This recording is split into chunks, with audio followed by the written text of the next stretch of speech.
Maverick News presents The Rick Walker Show. Defrag your mind.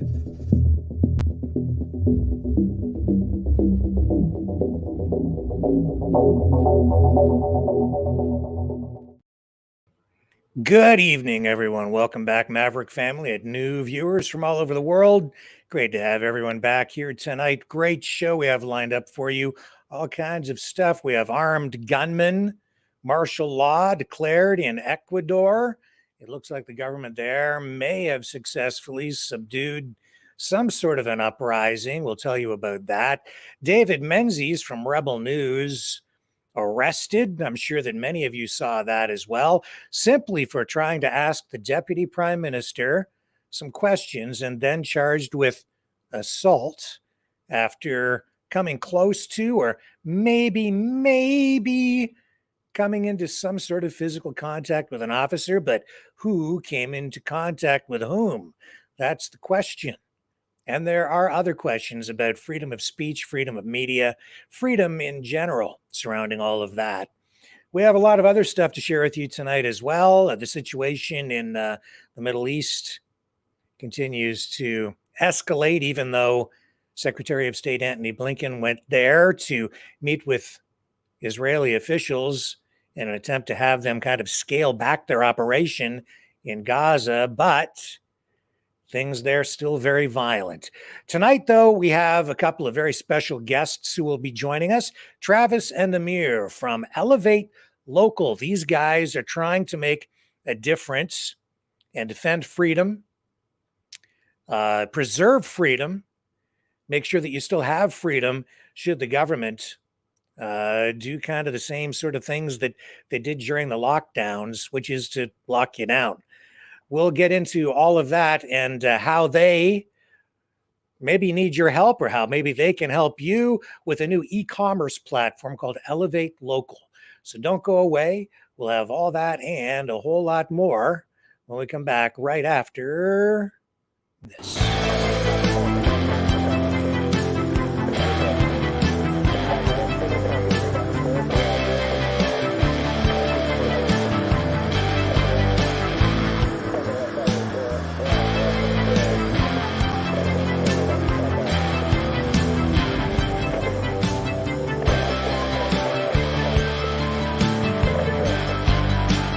Maverick News.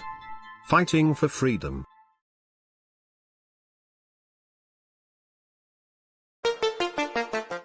The New World Order. Government overreach. The Great Reset. Mainstream media lies. Now more than ever, independent voices are needed. Donate now at freedomreporters.com. That's freedomreporters.com. Maverick News. The antivirus program for your mind.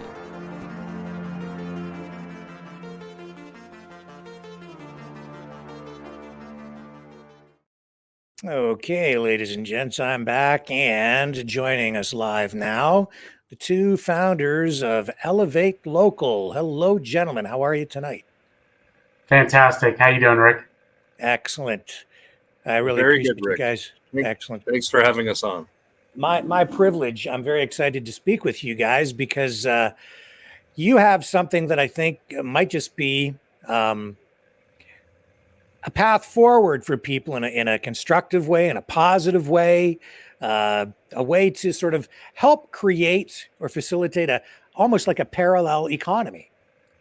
What's the name of, what is this thing? It's Elevate Local. What is it? Yeah, well, we're called Elevate Local. It is a platform meant to connect people across Canada. Our website's www.elevatalocal.ca. And we've been spending a lot of time working with a lot of people, working very hard with the core purpose of improving communities, interconnecting, people throughout Canada, and really bringing a local feel back to Canada. Well, globalization is going to happen. There's a lot of localization that needs to come to support local communities. So what we've built is an e-commerce platform that allows people to list their list their companies, sell goods and services. We're only catering to Canadian companies. I see. And we really want to help make an impact with Canadian families. And so people can list their goods and services. There's a lot to elevate local. We can talk about it a little more as we go tonight. But one of the great things is it doesn't just help existing business owners. We've made it so there's almost a zero barrier entry level to getting educated on how to use the platform. So you could basically start a business right away. It would take about 4 hours if you have a product or a service or a skill that you can offer, and you could be up and running. Okay, and before we get into the real details of what this venture is all about, maybe we'll just backtrack a little bit, and I'll get both of you to introduce yourselves and explain what your background is and maybe how you became involved in this. Feel free to go first, Amir. Okay. So it's a pleasure to meet your audience here, Rick. My name is Amir. My background is I'm an entrepreneur. I guess my main background is in construction. I'm a broker in the construction space, so I facilitate trades for jobs, strictly large commercial scale projects, whether it's new development or existing restoration projects. And I've been in the construction space maybe 20 years now.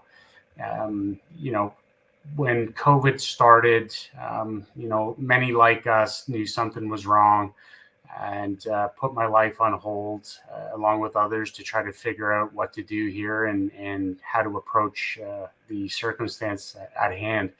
I've got a little girl like everyone else who's got children. I just couldn't look at her and think that, Dad was going to do nothing. So ultimately for me, it just came down to a very simple question. One day she's going to grow up and look back and ask, what happened, Dad? And I need to be able to know that I looked her in the eyes and said I did everything I could. So through various, volunteer and attempts, I ended up on a path that connected with Travis. And together, amongst a number of other people, we worked together to kind of help with communities, whatever it was, whatever niche you had.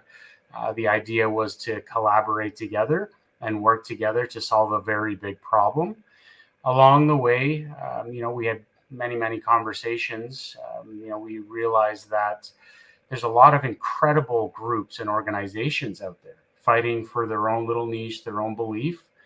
And everyone did an amazing job, going at it. But if we're going to really make an impact moving forward, because this thing's going to continue and it's going to get tougher, they got a lot more data, a lot more information. They've seen our reaction. They see how we stood up the first barrage. So they're going to be a lot more armed when they come at us again. So I think it's important that all of these niches and groups now band together. I think unity now is the key moving forward, and it's the only way we survive.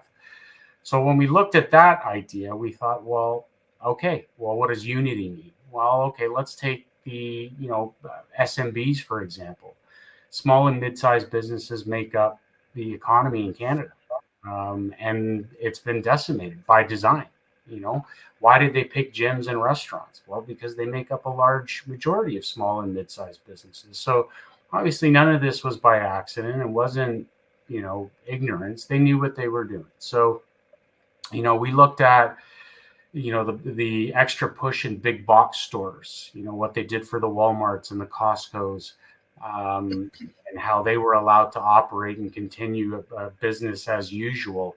I mean, I'm sure we can all talk all night about the lunacy and thinking you're safer in a Costco because you stood a few feet behind somebody and wore a mask, as opposed to going in a mom and pop shop in your local community that wasn't allowed to operate. So we thought, what can we do here to help band together small, mid-sized businesses, and the hopes of creating a movement here that starts to pull people away from big box stores and give them options to come back in and help feed their own communities, help feed the mom and pop shops. So the idea here was to create a network that gave a choice that actually did something in giving back to the community and strengthening community. I see. And what about you, Travis? What's your background and how did you get started on this? Well, my background is, I had some training as a mechanic. I've done industrial mechanics. I'm an electrical engineer by trade, professional engineer, actually. Great with groups and teamwork and collaboration and strategy and building. And, if without getting into it too much, about 3 or 4 years ago, I was left with the decision, much like Amir. I needed to show my kid what I believed he needed to be in the future. And so that was by being a living example and doing the right thing for my child. And more than that, I saw not just that I didn't agree with, everything that was happening, but it's the thought that in our country, that's the right that we should have. We're allowed to have our different opinions. And so we're going down this path now where it may not be okay to have certain opinions, whether you're right or wrong. We don't have autonomy over ourselves, and so what we've done is we started progressing through with some community building, working with communities, really heartfelt, engaging people, keeping them together actually, and then building a plan on, well, how do we really build a future and move forward in a future where we help people. How do we create an interconnected community that's self-supporting or able to support each other through various means, whether it's professional development, whether it's through contact for jobs, whether it's through contact for business, whether it's, can we start up businesses? And much like's been done in the past throughout history, when there's significant issues and societal changes, you'll see groups form and start supporting each other. And so that's what we've initialized and started doing. And a big part of that, aside from a community program, which we have going, is the initial phase of what some of my friends call is a tool to get people together and start working together. And so we've built Elevate Local. It's going to help connect businesses. It's going to help small and medium businesses, all of them, mostly across Canada. And we can leverage that and really help communities, but we can also help our own community start businesses, connect. We can figure out if people want to fund certain initiatives. So there's so much to where we've gone, where we are, and later where we're going. And well, today we're talking about Elevate Local. We want to look at more. We want to do a staffing solutions platform, because the doors shouldn't be shut on anybody to get a job to feed their family. And we want to do an investment platform later where we can help people microfinance investments so they can start up businesses. So when you look at the whole project together, you can really see that we're going to build a system that will support communities and provide real change. Change where you vote with your dollar, change where you vote with your effort, not change that can be disregarded or silenced. And over time, hopefully our morals and values will take place, will grow, and will help sway society a little bit in the direction that we want to go. So this really has been a response to what was one of the biggest problems during the pandemic, which was that if you didn't comply with government mandates, get the thing in the arm or wear a mask or whatever, they were excluding you. You weren't allowed to participate in many parts of society or the economy.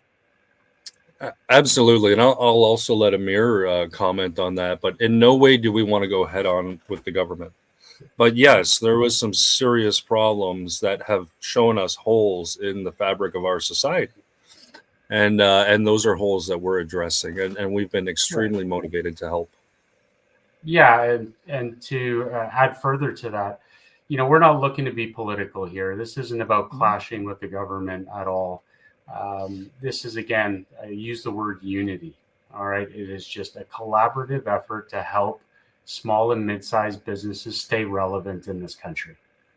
And so, right. And so when you're saying that, what I see here is something that is really positive, because you are not afraid of technology. A lot of the response that I've seen so far coming from people who were excluded during the pandemic was that they no longer trust the internet. They no longer trust the system. They want to want to disengage and kind of go back to a pre-digital era.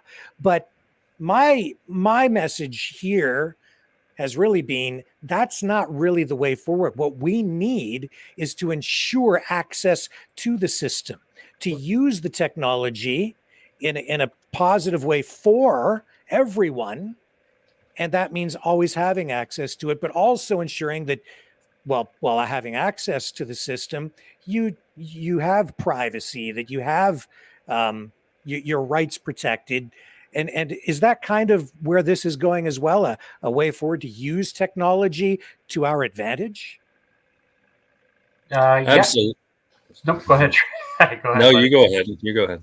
Yeah. So you nailed it. I mean, they've used technology in, I guess you would say, a very manipulative way.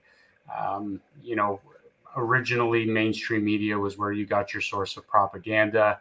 I think back in 2008, they did try a pandemic back then. I think it was the swine flu at the time, and it failed very quickly. I mean, most people didn't hear about it or know about it because more people were engaged in other platforms. So they used social media this time, which is where most people go and get their information. So just as they've used these platforms negatively, you know, we don't think unplugging from the system is the solution. I think the solution here is to take the platforms that they've set up and use it to our advantage and collectively get organized through social media platforms, through the internet. We can spread faster. We get a farther reach. It's easier to connect with people. I mean, the reason people were able to basically awake to all of what's happening was social media. This is where information was being spread.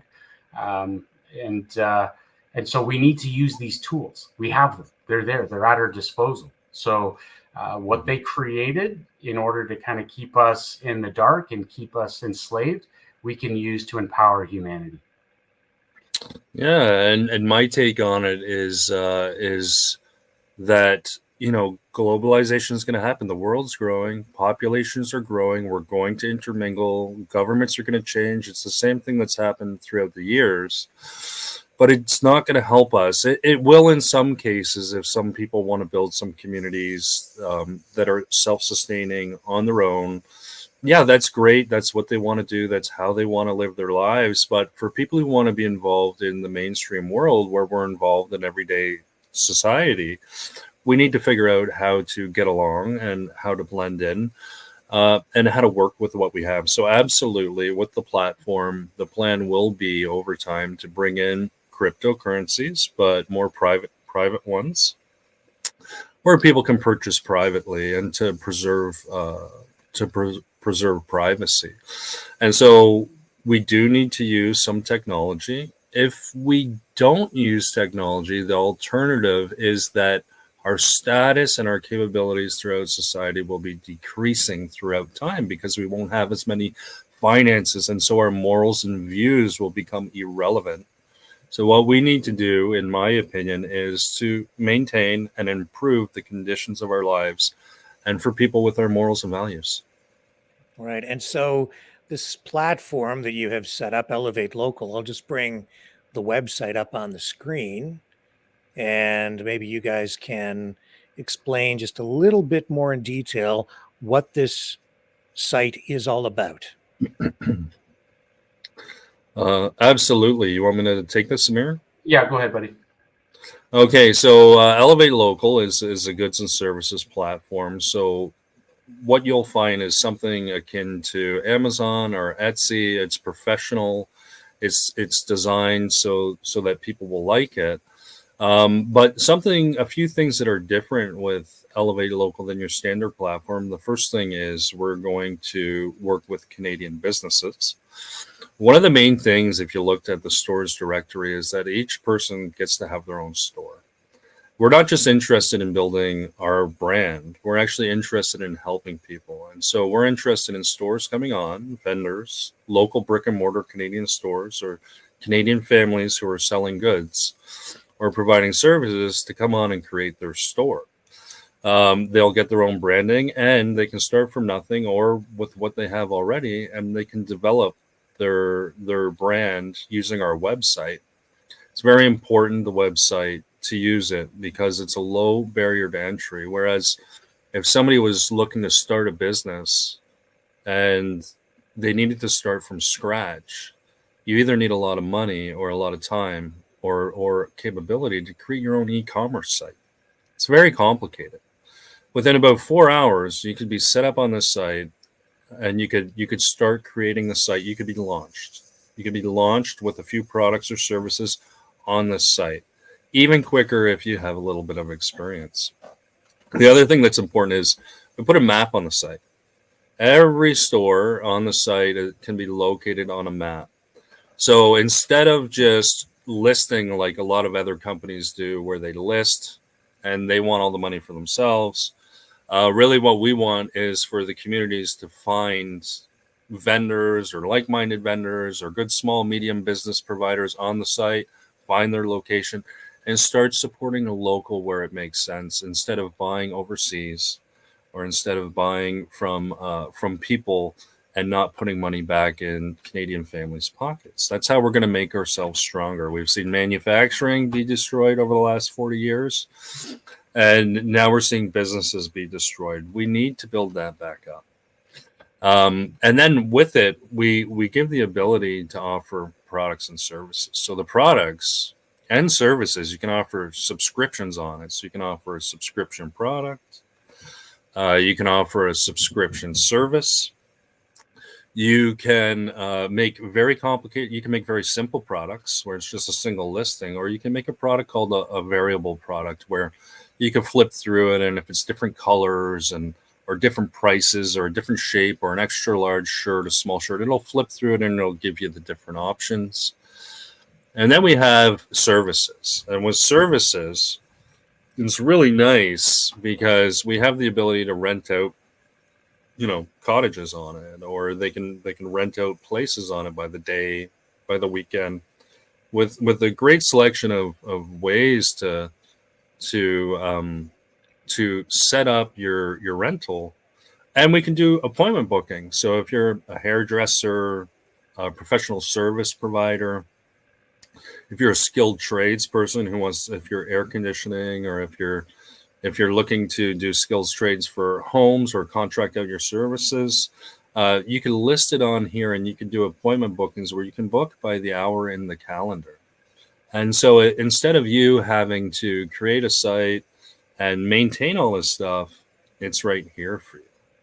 And there's a couple other really, really nice features about this. Is two things is you can do downloadable products on here. So it means that you can create your product, and when the person purchases it from you, such as an image or a file or software, as soon as they purchase it, it'll become available in a file for them. So they can download it right away, and they can have their product right away. And of course, you can combine that with a subscription service as well. So they could download it and have it on a monthly subscription, so somebody could do that every month. And then you can do virtual products. And what that means is you can send links for meetings, for discussions. And when we're talking about that, this platform is very, very well developed. And when we're talking about the services and the appointments, we also have the capability of integrating with Zoom. So you could literally book a service appointment on here, and then it'll book in with your Zoom, and you can launch your Zoom meeting from the site from when it's scheduled. And it connects in with your Outlook calendar. So sometimes I'm afraid to tell everybody what this site can do because it's so powerful. It can overwhelm them, especially when we start going into some of the features. So Amir, this could be used by someone running a bed and breakfast, or it could be a software development company. This could really accommodate any kind of a retail operation. The sky is really the limit with this. Yeah, that's correct. So any form of product or service business that you have could be works with this platform. Again, the idea here is to drive business away. That's why we've got the tagline "Shop outside the box." get away from the big box stores, come back to your community, come back to the small businesses that served your communities long before, the Walmarts and the Costcos and the big box stores showed up and shut everybody down. Okay. And what about a payment system? Are you integrated with any kind of a system now to accommodate that? Yeah, we have several systems. So when you're starting up something like this, you want to start up so it's very stable. So stability has been at the forefront of development for us. We did start looking at an alternative payment processor. So they're called payment processors. So we did begin looking at an alternative payment processor. Unfortunately, they weren't quite ready yet to serve us. So right now we've connected Stripe. And so Stripe is the payment processor, and there is the ability which we want to establish over time, which is e-transfers through home. So there is a complete financial management system attached to this. So as vendors make sales, it accumulates value in the bank account, and then the financial management system through Stripe would handle it automatically where they get payouts. So it's a trustless system with Stripe.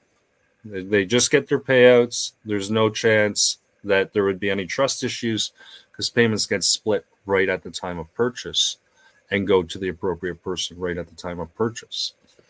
But we are looking at also adding e-transfers, bank transfers, and a few other modes. And currently I'm looking at CopperX to integrate with the platform so that we can provide cryptocurrency purchases through it for something like Bitcoin, Litecoin, or Monero. Okay. And how many actual businesses do you have online right now? Do you have any, or is it just still in its infancy? So we're in its infancy right now. We're just getting rolled out. So we've got a handful of businesses just getting dialed in. We actually had our first couple of sales. So we are new and just rolling out here. Okay. It's been a long time in the build, and we have a lot of people on the roll that we have to call. So we have probably about 15, 20 businesses on here with follow-ups needed to quite a few more right now. And then onboarding.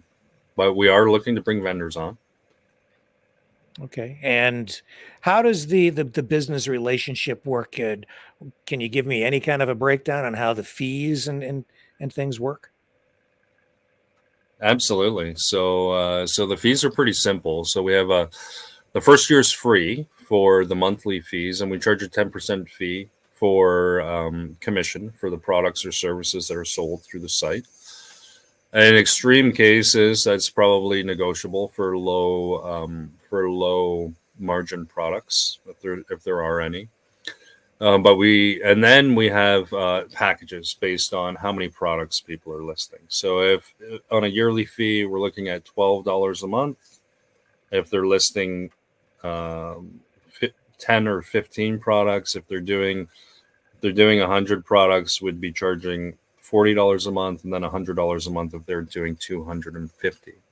And we just released a package actually. If people want to just put store listings on here to get their store listed on here, so people could show, I could find them, and the vendors could show them where they are, and they could find them, and then they would get a listing where people could see them as an advertisement. We've initiated that already, which would be a $20 fee a month. Okay. And it's a pretty simple fee. Pretty simple structure. Sorry. Okay. And you're kind of taking this down a social and cultural road as well, and a road that is designed to protect people's rights as well. And that is to say that you want to make sure that people aren't discriminated against. Can you speak to that? Well, yeah. So I can tell you, look, from my own experiences, my business is heavily dependent on entertainment. All right. So I do a lot of lunches and dinners and coffee meetings. And so when these restrictions came in, man, it was a headache. All right. Going to these restaurants and being asked if I had my pass or not.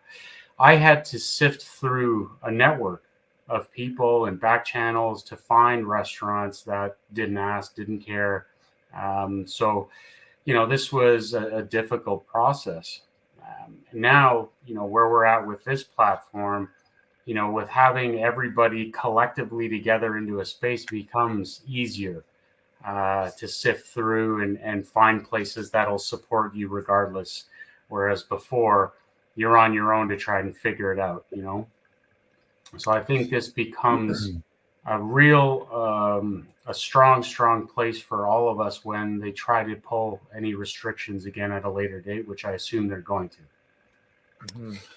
And then with my views on things are freedom is freedom, right? So some people don't like that, but we have to accept each other for our views and for our beliefs and for who we are actually. Without trying to, we want everybody to live in peace. So, but we won't tolerate people who discriminate against people on our platform. And we wouldn't want them on the platform. If they were discriminating against them, they wouldn't have a place. And so we put clauses in the terms and agreements. One is we could remove people at our will, of course, if we want to, if they don't fit with the business platform we've created. But we've also put non-discriminatory clauses in there based on medical choices as well. Okay. And a lot of the businesses I'm seeing in there, they're really kind of placeholders now. Like the images and things that I'm seeing on the website, it's like, I don't know is that an actual company at this point, or is that Yeah. just like Yep, it is that's an actual BottleWorks? company. Yeah, BottleWorks is an Okay. actual company. I see. Yeah. And we have quite a few in the background. We're just finalizing some approvals on quite a few products right now. We have some coffee coming. We just brought a doctor on the other day, and that's great news for us if we have our doctors connected and the naturopaths and the natural doctors and all doctors connected here. And what's the other products? We have some health and beauty products coming. We have a shoe company coming, a pretty big one actually, coming on. A Canadian manufacturing shoe company that we're bringing on, which is great. Well, even the which one is fantastic. Yeah, the Wow. one you just had up on the screen, Sunny Crunch as well. They're not a small fish. Yeah. And there's a lot of support that we have. And one thing I would also say to people who are listening is on the site, if you're a local person and you're trying to reach globally, and we haven't even begun to reach out to our contact lists nationally. We haven't even begun to reach out to our contact lists nationally, which are pretty significant, very significant, and our social media channels as well. But if you're a local person who can provide a virtual service across Canada, or you want to get your product reached out across Canada, we're the place for you. We're going to support you. We're going to give the time you need, which you don't get anywhere else these days. Customer service is gone. So we will support you and we will help you get your products, across. And there is a growth opportunity for local Canadians here on our platform.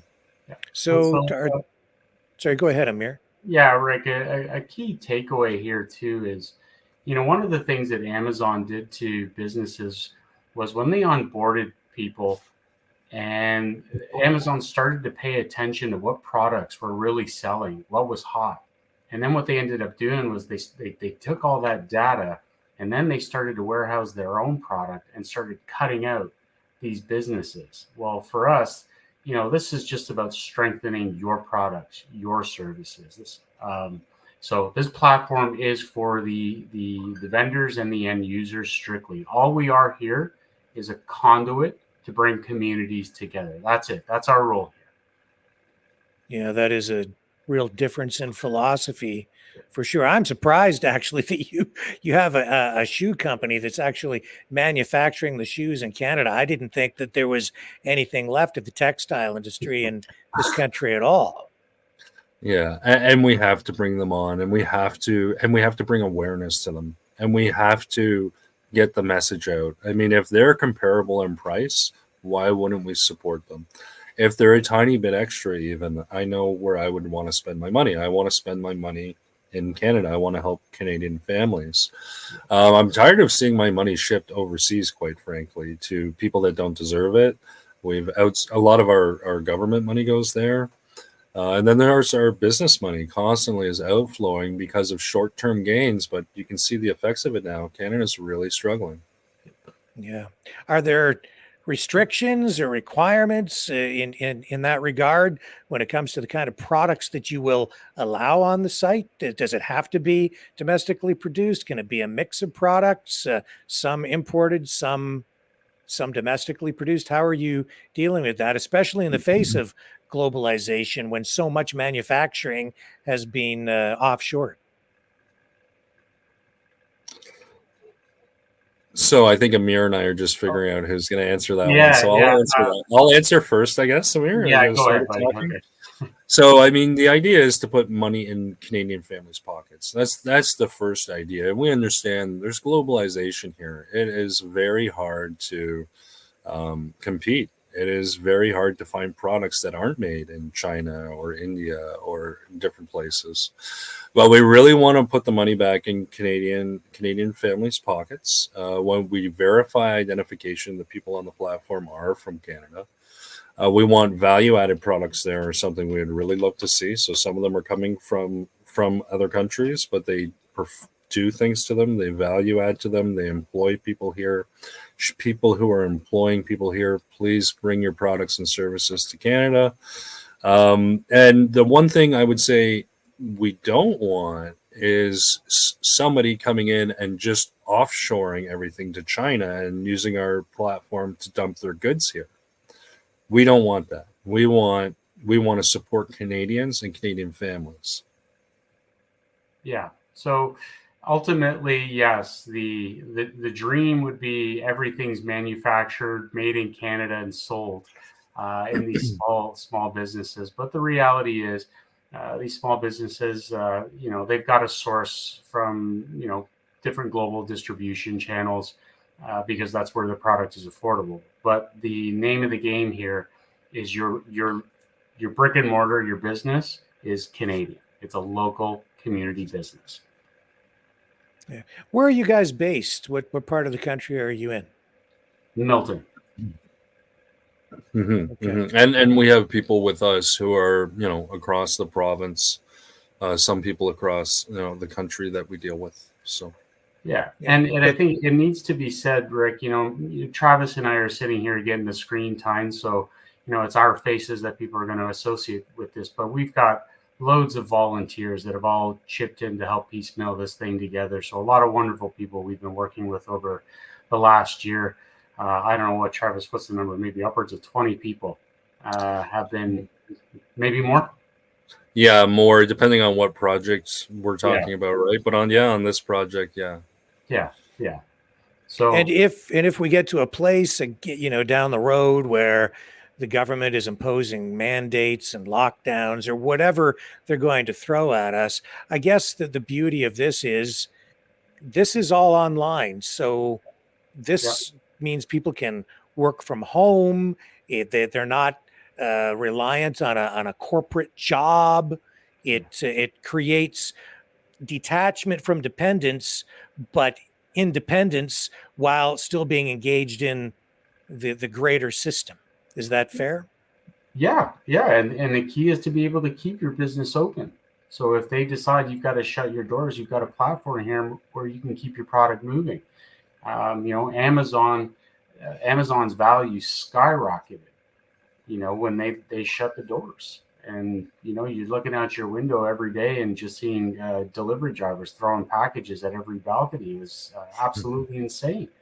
So if these restrictions come back, if they force shutdowns, now you just take your business digitally and we help spread, your reach across country.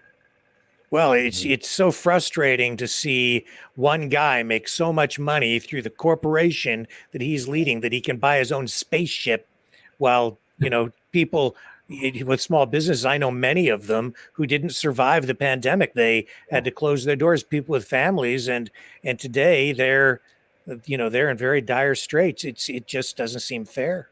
Well, and now you have the loans being asked to be paid back. So you're going to see a lot more of their doors close as well. So it's not getting better. Yeah, and it's getting worse. And there's a game being played where they pretend like they don't understand the bankers, what happened or what went wrong, or why can't you pay your $40,000 CERB, and the interest rates, they've just skyrocketed if you want to get a loan to pay back your CERB that you took, which you're forced to take because your company's doors were shut. So aside from killing the businesses, now you're in debt. Now we're financially crippled across the country, and people are not seeing sales the way they used to see them. We need to change everything. We need to change it now. We need to support our people. We need to We support do. Canadians. We need to bring change to the country. Yeah, and I don't know about you, Rick, or I don't think sitting around and waiting to vote your way out is the right solution. Um, you know, we're being shown a few people that might look like a hero to us, but at the end of the day, it's still politics. It's a dirty business. So the answer to our problems lies within each of us. I think we, the people, need to band together. And again, I'm not talking about fighting the government. I'm talking about just creating unity and working amongst ourselves to provide solutions here. Mhm. Sure. Yeah.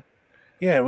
And I think we saw the largest transfer of wealth from the middle class to the top few percent, Yeah. the wealthiest people in the world in a very short order.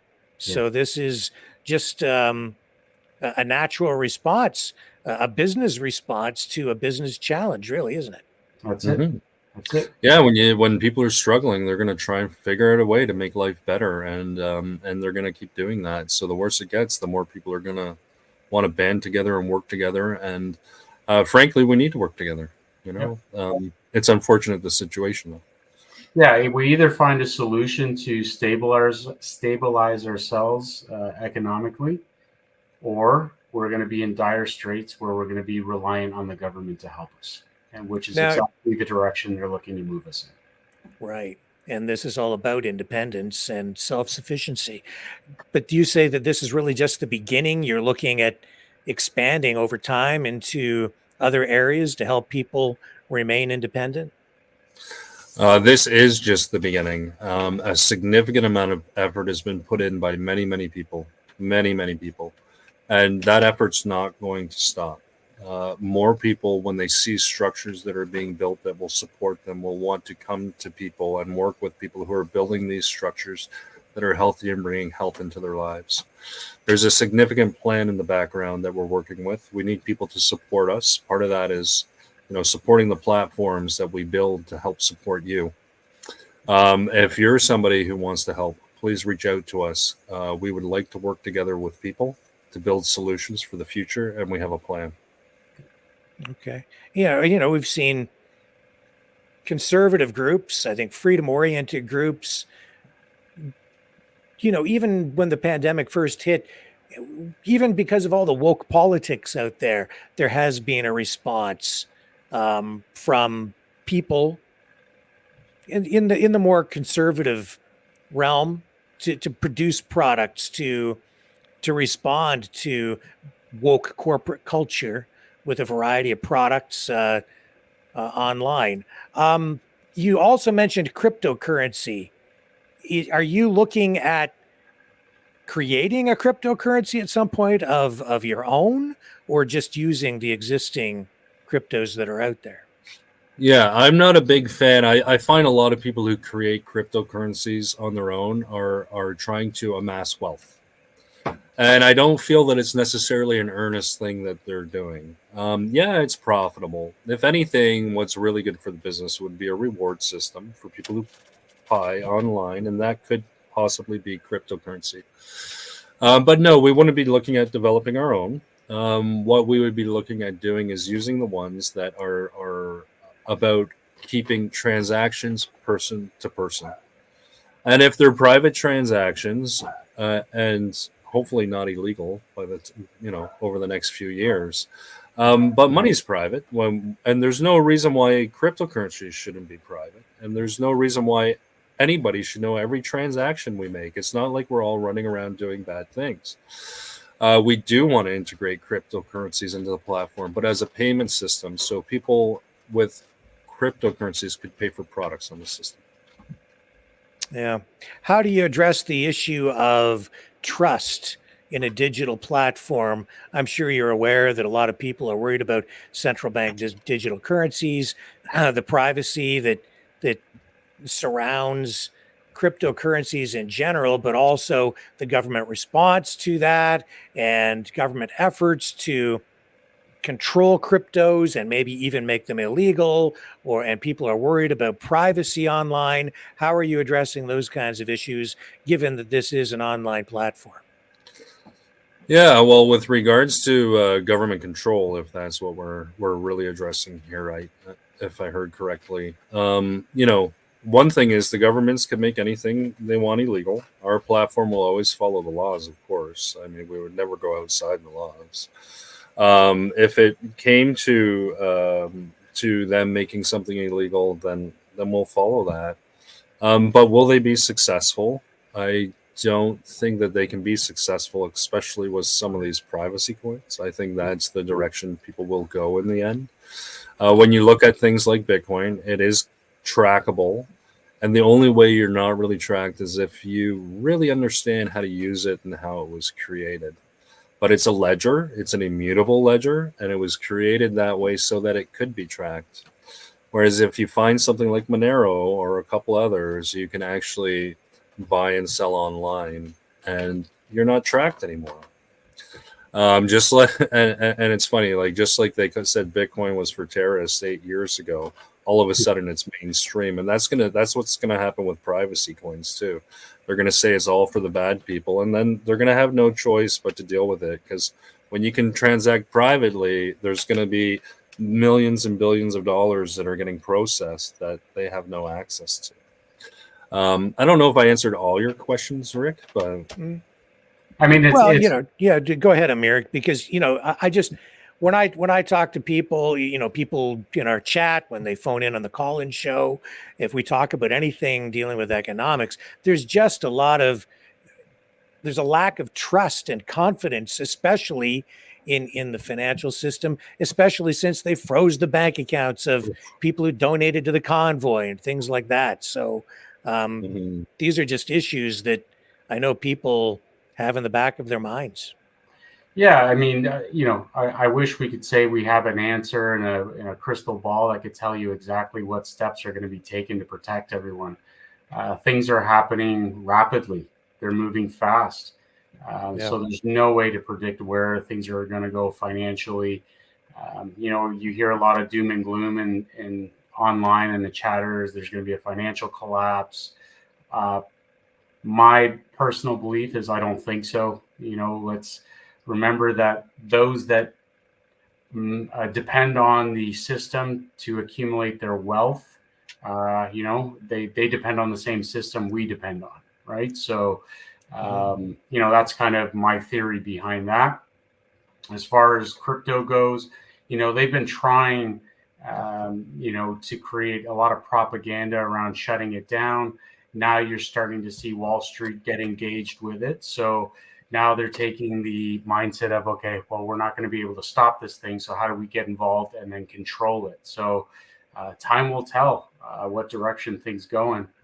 But, we're just going to adapt accordingly like we have over the last 3 years. And whatever they throw at us, we're going to keep working hard to find new ways to get around it, and hopes that we create enough momentum with enough people that it just can't impact us anymore. Yeah. And with CBDCs, I mean, yeah, they're going that way. Can they have mom and pops who need to use money and don't understand anything differently? Can they have them use their phones to buy everything? I think that's going to take a while. I think we're going to be quite a bit away. But on the digital side of things, it's very real. They're bringing in CBDCs. Like this is going to happen, and probably you'll see some sort of worldwide currency. And it sounds like there is going to be a possible expiry date on currencies as we move forward into the future, which means that if you don't spend your money in time, that money can be canceled. Now, these are things people are saying, but these are actually real constructions that are happening. Same with the universal income that might be coming out. These are all constructions that are actually happening right now. People are looking at these things, building them, figuring out how to integrate them in. We're very concerned about it. We don't want that on the platform, and we're going to be there to try and build the solutions that we need. Okay. I think we've covered, most of my questions. Is there anything else that you think I might have been missing or that you'd like to draw attention to? Nothing comes to the top of my mind other than, like Travis mentioned earlier, we're always looking for people to come on board and help out. So if you're someone out there looking to find a place and making a difference, and then by all means reach out. Okay, let me just put your contact info up on the screen. What's the website, or how can people get in touch with you if they want to reach out to you? You can register to become a vendor. It's 12 months free right now. The selection's in the registration screen at www.elevatolocal.ca. Okay. And you can contact us at info@elevatolocal.ca as well. Okay, so that's info@elevatolocal.ca is your email address. Yes, that's one of them.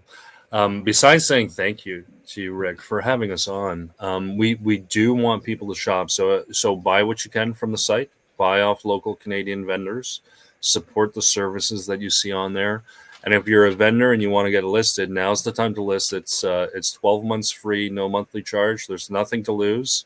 Very little effort to get started, a little bit of a learning curve, but we'll be there to support you.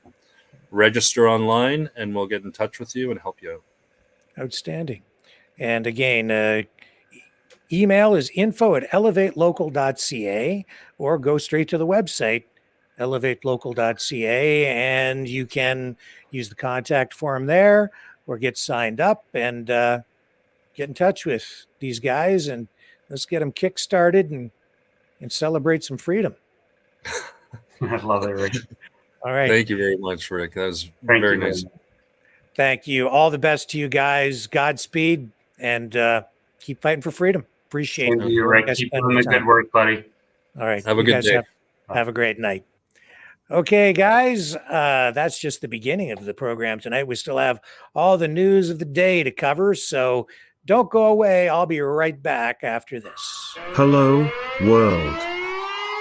Are you awake?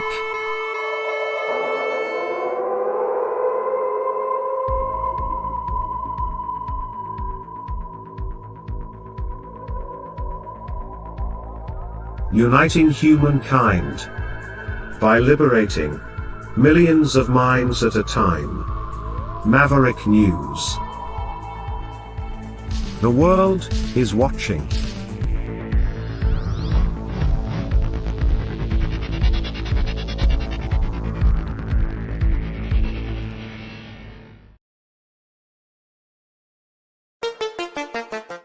The New World Order. Government overreach. The Great Reset. Mainstream media lies. Now more than ever, independent voices are needed. Donate now at freedomreporters.com. That's freedomreporters.com. Maverick News. The antivirus program for your mind.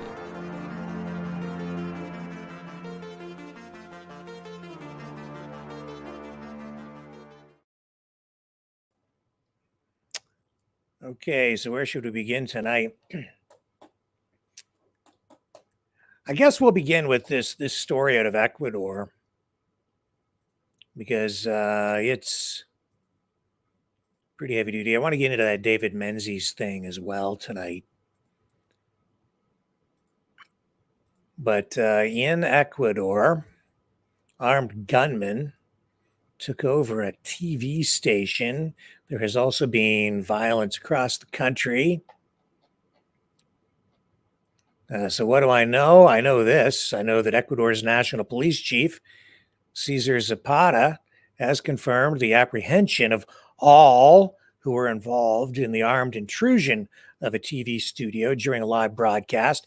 Masked gunmen brandishing firearms and explosives stormed the set of TC television.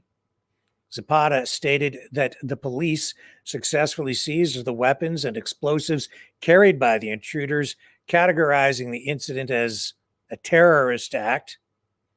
President Daniel Noboa responded swiftly, issuing a decree declaring the nation's entry into an internal armed conflict following the attack on the public television channel. The president's action comes in the midst of a series of assaults, including the kidnapping of police officers believed to be connected to the escape of gang leader Adolfo Marches, alias Fito, from a low security prison. The president declared a national state of emergency for 60 days, allowing the suspension of rights and the mobilization of the military, accompanied by a curfew from 11 p.m. to 5 a.m. The government designated 20 drug trafficking gangs as terrorist groups, empowering the military to neutralize them within the bounds of international humanitarian law. So we do have some footage of that unrest. I have the letter from the government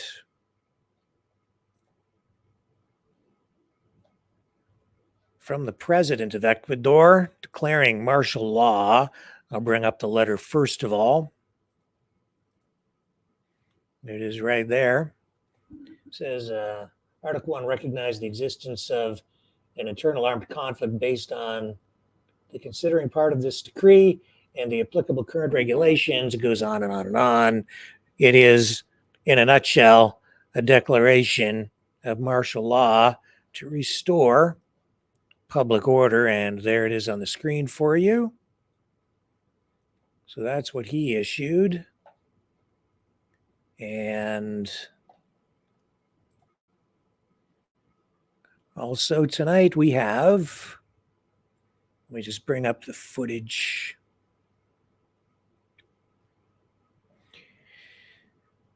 We have a number of clips for you showing the situation in Ecuador tonight.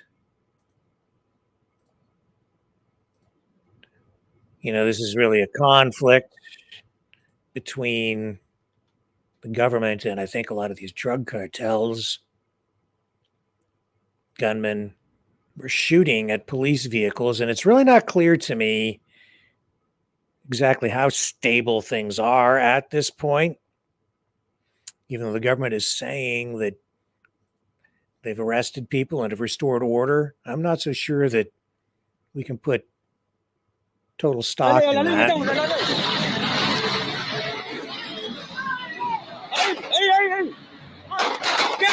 Shooting at police.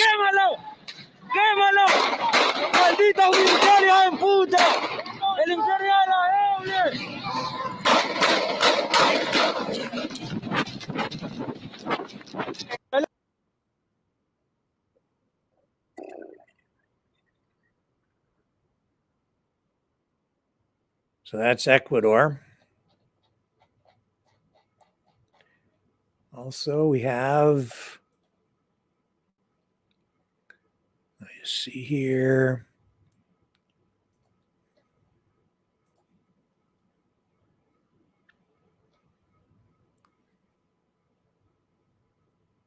And this was inside the TV channel in the station when the gunmen entered.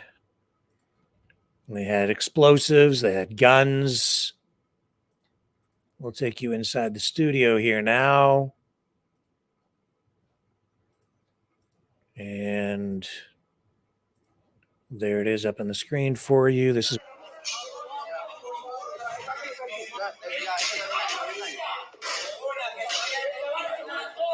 Que se vaya la policía, que se vaya la policía, que se vaya la policía. Que se vaya.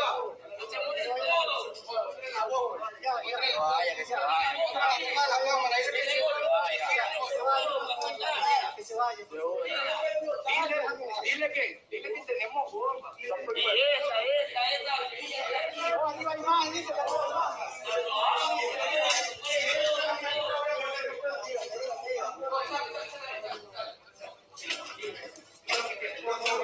Sí. Eso, ahora vamos a esperar que se vaya. Pero dile que yo no tengo la siga diciendo, mamá, ya le decía. Dile lo que pasa cuando... So, you know, when you take over a country, when you're at war, or you stage some sort of a revolution, the rule of thumb is the first thing you do is you take over the TV and radio stations. So you control the media, control the messaging. That's always been the rule of thumb. And I would say, that being said, keep in mind what has been sort of going on over the past few years, especially since the pandemic. If you're not, now you don't just take over the TV station, you take over social media. I've been telling everybody. And don't think for 1 minute that all of the misinformation, misdirection, disinformation, propaganda, outright lying is all coming just from your government. Oh, there's a fair bit of that, to be sure. But you're getting it from all sides. Let's pull up some more footage of what we were seeing on the streets in Ecuador today.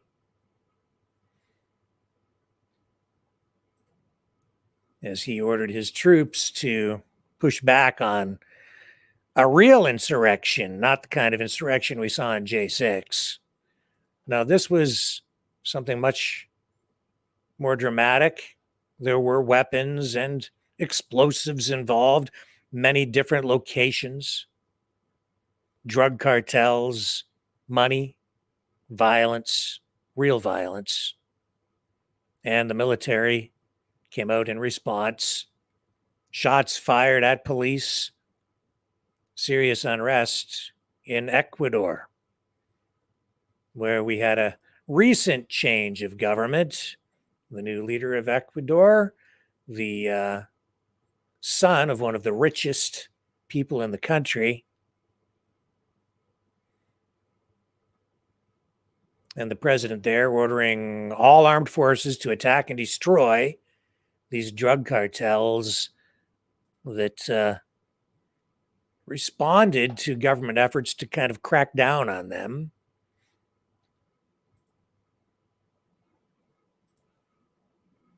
So give it a little more time here, folks, and we'll see how stable Ecuador truly is.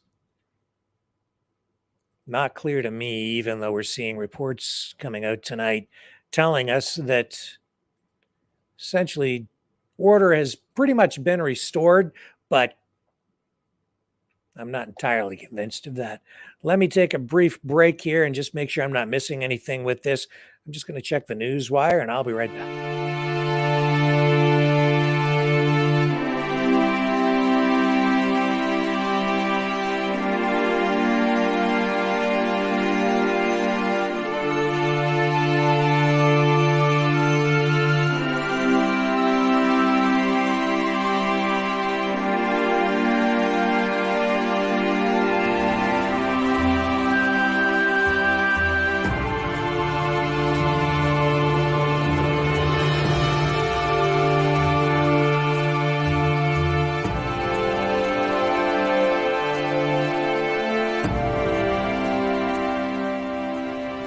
Maverick News.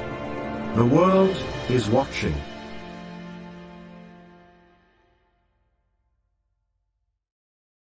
Okay, so just to kind of recap again, we know that there was this insurrection, armed gunmen went into this TV studio. We just showed you the footage there. We know that 13 people there have now been arrested. I believe it's 13.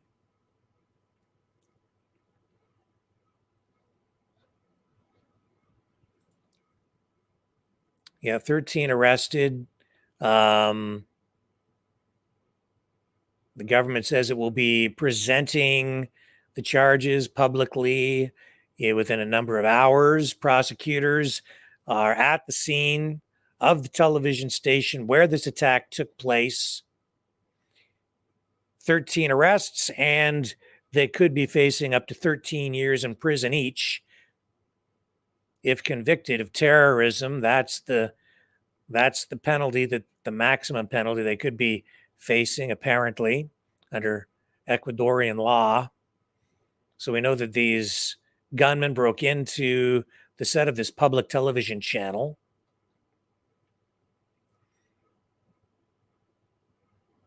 And then the president declared martial law as a result of this internal armed conflict.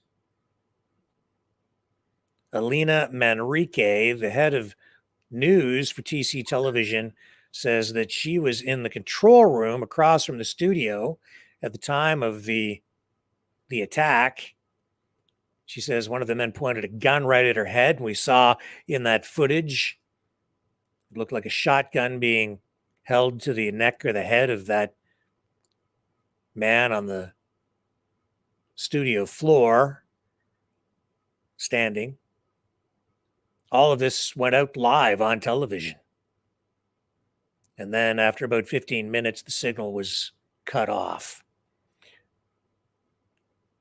So we've seen Ecuador rocked by a series of attacks. There have been, as I said earlier, abductions even of several police officers as a result of these attacks in the wake of a powerful gang leader's apparent weekend escape from prison. Daniel Noboa, the president of Ecuador, did declare a national state of emergency, ordered the authorities to suspend people's rights as part of the declaration of martial law, and put the military into place in key locations, including prisons. And then, after the gunman stormed the TV station, the president issued another decree designating 20 drug trafficking gangs as terrorist groups. He authorized the military to neutralize them all within the bounds of international humanitarian law, which means, I think, shoot to kill, but do it in a humanitarian way. The police chief, the national police chief for Ecuador, also announced that they had arrested all of the masked intruders from the TV station, and says that what happened was a terrorist act. So that is what we know at this point. We'll continue to follow the story. If there are more developments, as always, we will update you, keep you informed. Don't go away.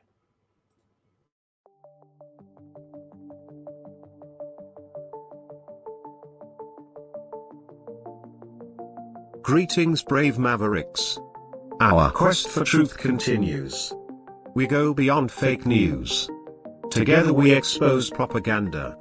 Together we pull others out of rabbit holes. We are maverick thinkers. We are all unique individuals, defenders of individual rights and freedoms, credible, trusted, grounded in reality. Maverick News. Maverick News.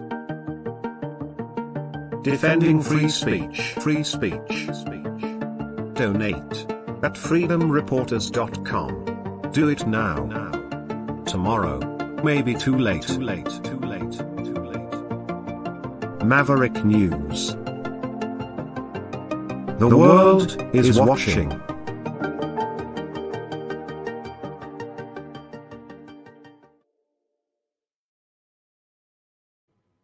Yeah, in other news on the home front here in Canada, or should I say Kanakistan or China? Oh, I shouldn't even be laughing. This is terrible. I'm sure that many of you saw what happened to David Menzies from Rebel News. Shameful. Shameful. He's just doing his job. And I would say in a proper fashion, in my estimation. And he just walks up to the deputy prime minister to ask some questions as she's walking. Of course, she's ignoring him. And well, we'll just bring up the video and you can see what happened to poor David Menzies. You got to have respect for him. He's out there putting it on the line and he's fighting for freedom too, isn't he? Watch this. Freeland, how come the IRGC is not a terrorist group? Why is your government supporting Islamo-Nationalism? What? Excuse me. What are you doing? You're under arrest for assault. Why are you pushing me? You're under arrest for assault. Who are you? You're under arrest for assault. Police, you're under arrest. How am I under arrest? You bumped into me. You pushed into me. I was just scrubbing. I got my credentials here, and you just bumped into me. So excuse me. You're under arrest. What is your name and your badge? What is your name and your badge? You've been told you're under arrest. Why am I under arrest? He blocked my way. What? I was just scrumming Christian Freeland. I'm a police officer. You're under arrest. What is your name and your badge number? Assaulting a police officer. How is that possible? Okay, because you assaulted me 3 years ago when blackface on that. You mean I was asking questions aggressively? no, your actions were. You were almost pushing everybody over. Lincoln, you got this on video, right? He's saying I'm pushing people over. That's an absolute falsehood. There were feet were shuffling. So now it appeared that way. That's what you're saying, officer. It appeared I was pushing people. I didn't touch a single person. That was a little bit aggressive for what was happening. Get that. You're under arrest. Please take the microphone out of my face. Well, I'd like an ongoing record of this. Can I have the microphone? Can I have the microphone? Can I have the microphone? Can you give? I'm not officer. Take your hand out. Why am I under arrest? I'm just doing my job. Resist. You don't need to resist. I don't have. You don't have to say anything. You know the drill. I have nothing to hide, officer. Welcome to Blackfaces Canada. This is what they do to journalists. I was merely scrumming Minister Freeland, and a RCMP officer blocked me, and evidently this is now a trumped-up charge of assault, folks. I didn't come here to cause any trouble. I came here to do my job, and now I'm handcuffed. This is your Canada now, folks. You know, this is the Gestapo taking Blackface's orders. Outrageous. And meanwhile, the Islamic Revolutionary Guard Corps is not a terrorist organization. Is not a terrorist organization. And these liberals have the audacity to show up at a vigil for a plane in which almost 200 people were killed, 57 Canadians, one unborn child, by the way. And look at this. They don't want, it is against the law in Blackfaces Canada to ask insensitive questions, impolite questions. So a Canadian government that props up an Islamo-fascist regime, that's okay. But if you ask questions about that, that's not okay. This is an absolute outrage. I didn't come here to cause trouble, folks. I just came here to ask questions. You're going to have to back up a little bit, okay? They're conducting an That's my cameraman, sir. He's not doing anything. No, I just want to provide some space so that everybody's safe here, okay? I'm going to back that up a little bit, and I want to take a closer look at the moment that might be considered assault.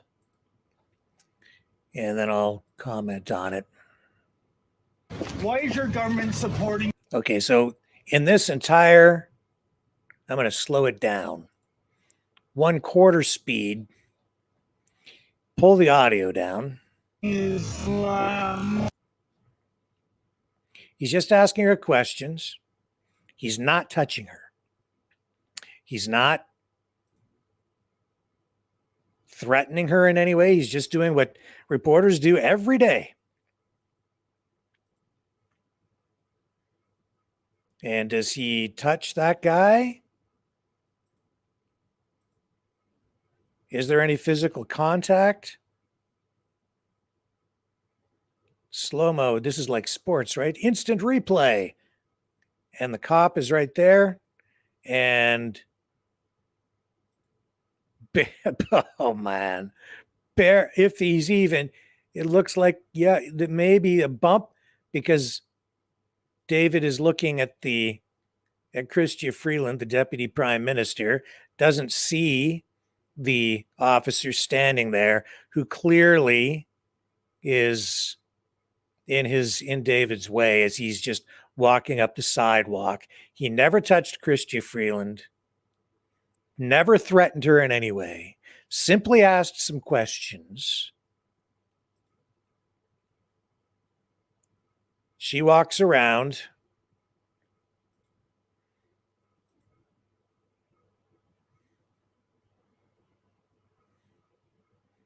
And now he's under arrest.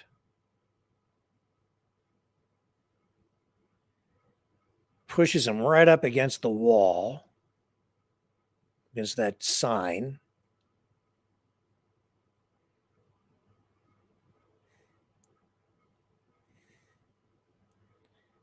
Oh, man.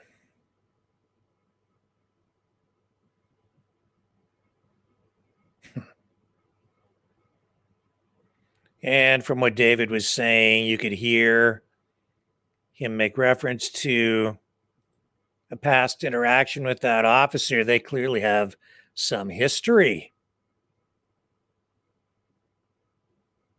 You know, there's an old saying, cops don't get mad, cops get even. What a game. I don't like it when people who say they are journalists, I mean, I find it,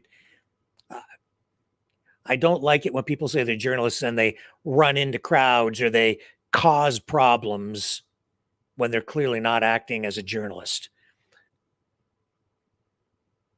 That is not what happened here. David Menzies was doing his job. He was acting in an entirely appropriate manner. Chrystia Freeland walking down a sidewalk, going into a public event. She knows who he is. The cops all know who he is. They all know why he's there. And he approaches her because she's just wide open in a public space. So he just approaches her as he might any person in a public space with his microphone, camera rolling, which is entirely legal, and just starts to ask her questions and given her position within government. It comes with the territory. It's part of her job to answer questions, and she has to expect that reporters are going to scrum her, especially when she's on her way into an event, a public event, a publicized public event in a public place where reporters are no doubt going to be there and may have questions about whatever it is that is going on inside, which was a memorial service for, I think, that plane that was shot out of the sky by Iran, killing all those people.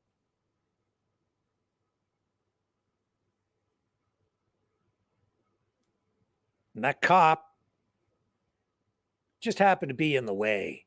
And you know what assault is under Canadian law? All you have to do is just do that. Just touch. And that's considered assault. Just touch. Just have to touch someone. Get into their space just enough and just touch them. And that's assault. Will that stand up in court? Was there intent there to assault someone? Who assaulted who? Is it assault if you're just walking and you're looking this way and someone stands in your way and you just brush up against them? Are you assaulting them because the person who is responsible for that? Why didn't the officer just move? Or if there was more concern about the deputy prime minister's safety and they didn't want someone near her, why did they allow her to walk down the sidewalk that far unaccompanied, without police protection, without bodyguards surrounding her at that point? Why were they all standing over by the doorway if they were concerned about someone approaching her? And then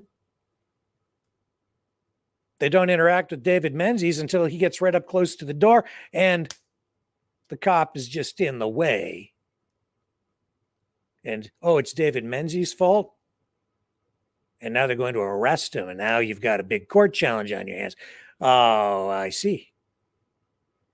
It's stuff like that that continues to destroy public confidence in policing. Now, I totally get that the prime minister, the deputy prime minister, members of parliament, they need special protection, special consideration, and they should have that. Even from reporters who maybe sometimes might get aggressive with their questioning, but if you're that concerned, then surround her and keep them back. But she was just in an open public space, and David Menzies had every right to approach her. There's no restraining order on him. There's nothing that says he's not allowed to just walk up to Chrystia Freeland and ask her a question. She walks around in Ottawa out on the streets all the time, and we've seen reporters just ask her questions. That's quite normal.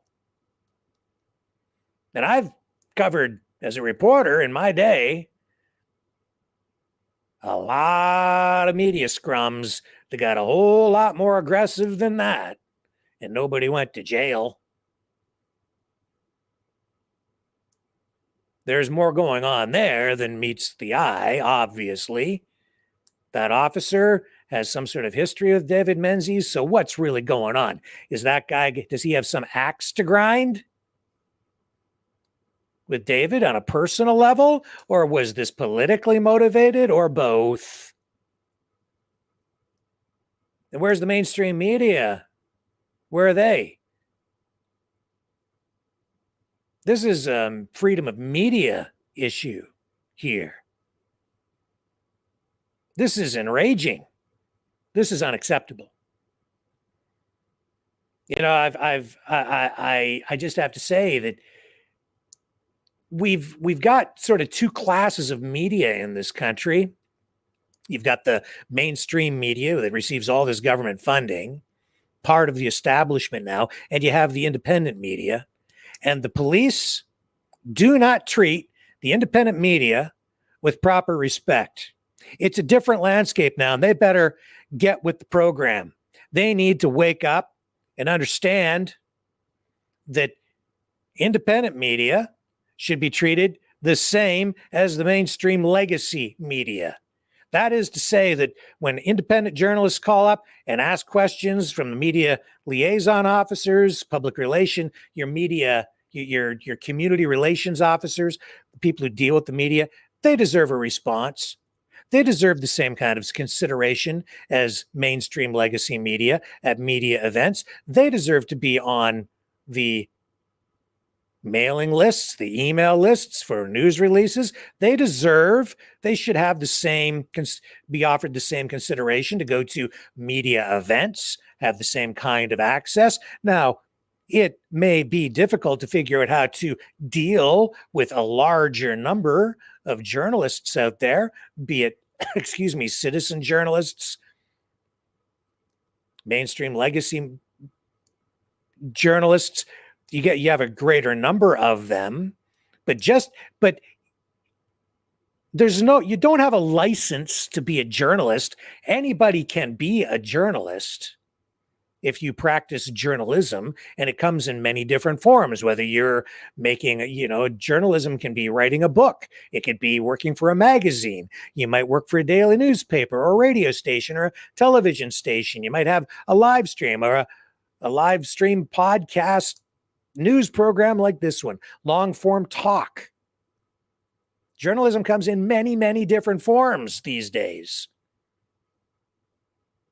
You don't just dismiss someone, and especially an organization like Rebel News, which is well established as an independent media outlet, new form journalism, practicing kind of an old school style of journalism there by simply getting out into the streets, rolling your sleeves up, doing the job, and trying to hold politicians accountable with real questions. That's what you're supposed to do. Chrystia Freeland might not like it.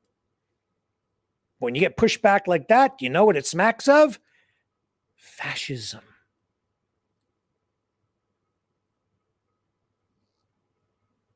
What has become of our country? I don't recognize it anymore. I just don't recognize it. It seems to me these efforts are ramping up as well. It's scaring me because it's happening so quickly. Censorship laws, new legislation, limiting freedom on all fronts, especially freedom of media, freedom of speech. And we've seen Rebel News targeted time and time again by police, by the authorities. And in the past, if you saw any media outlet under attack from a police organization or a government, you'd see media outlets in general rally together and put up a united front to push back, to preserve freedom of media, freedom of speech. It just doesn't happen anymore. Again, the mindset has changed. Now you have media outlets that seem to embrace and cheer and ask for censorship. No. I stand with David Menzies. I stand with all media, even media I don't agree with. Real journalists. Now, I've said before, I take a little bit of issue with sometimes with people who say they're journalists, but they're actually activists, and maybe they push the boundaries on what the definition of a journalist is. It clouds things. It puts other journalists in jeopardy, especially in war zones where lives are on the line, and journalists have to be, I think, viewed as non-combatants. They should not be targeted. They're persecuted simply for doing their jobs. They're there to document and sometimes comment. But governments, they don't like a lot of journalists because they bring too much truth or too much criticism through commentary and a particular worldview that is then disseminated through their journalism. They don't like it. So if they don't like you, if they don't like your politics, if they don't like your worldview, in the slammer with you. But that's what authoritarian and totalitarian regimes do. What we just witnessed there, that's not the Canada that I know. That's not the Canada that we're supposed to have. That's not freedom. That's quite the opposite. And those officers, they knew that camera was rolling, which is why they were so polite. But I kind of wonder, what would it have been like had the camera not been rolling? What would it have been like for David Menzies?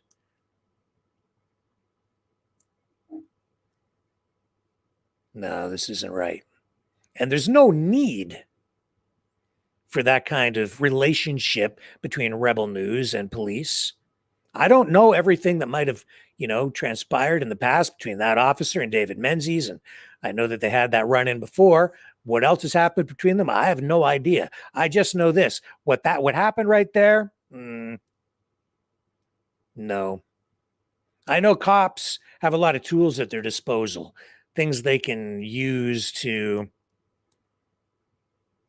make your life miserable, if even for a day. That's what they did right there. That cop knew what he was doing. I've always had great relationships with the police services that I've worked with in the past. I've always had great respect for the officers that I've ever dealt with. Never any problems. Really. Well, no. Even when I got a speeding ticket one time, which I know I was targeted because I was a media guy. I was doing 10 over. I got a ticket because I was in a station van. And I don't think the cop liked media guys. So I got pulled over and I got a ticket for going 10 over.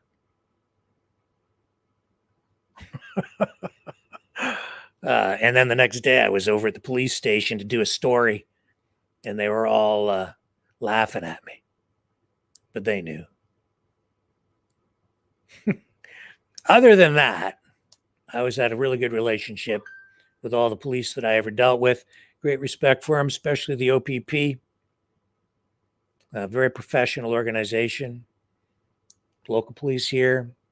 Great relationship. Knew some police chiefs personally. Always about safety, man, and community policing. Things have changed in the realm of policing, though, let me tell you. And it's on full display right there. That cop? Come on, man. Come on, man. Here's a Joe Biden for you. You don't treat people like that. You don't treat the reporters like that. And then there's got to be mutual respect. Things will go a lot smoother. Christian, you have to expect that people are going to ask questions. Now, he didn't pull a Moose McDavid on Christian Freeland there. He didn't scream at her or threaten her.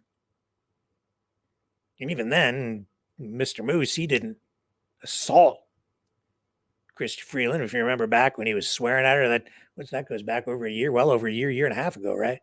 That was quite the spectacle.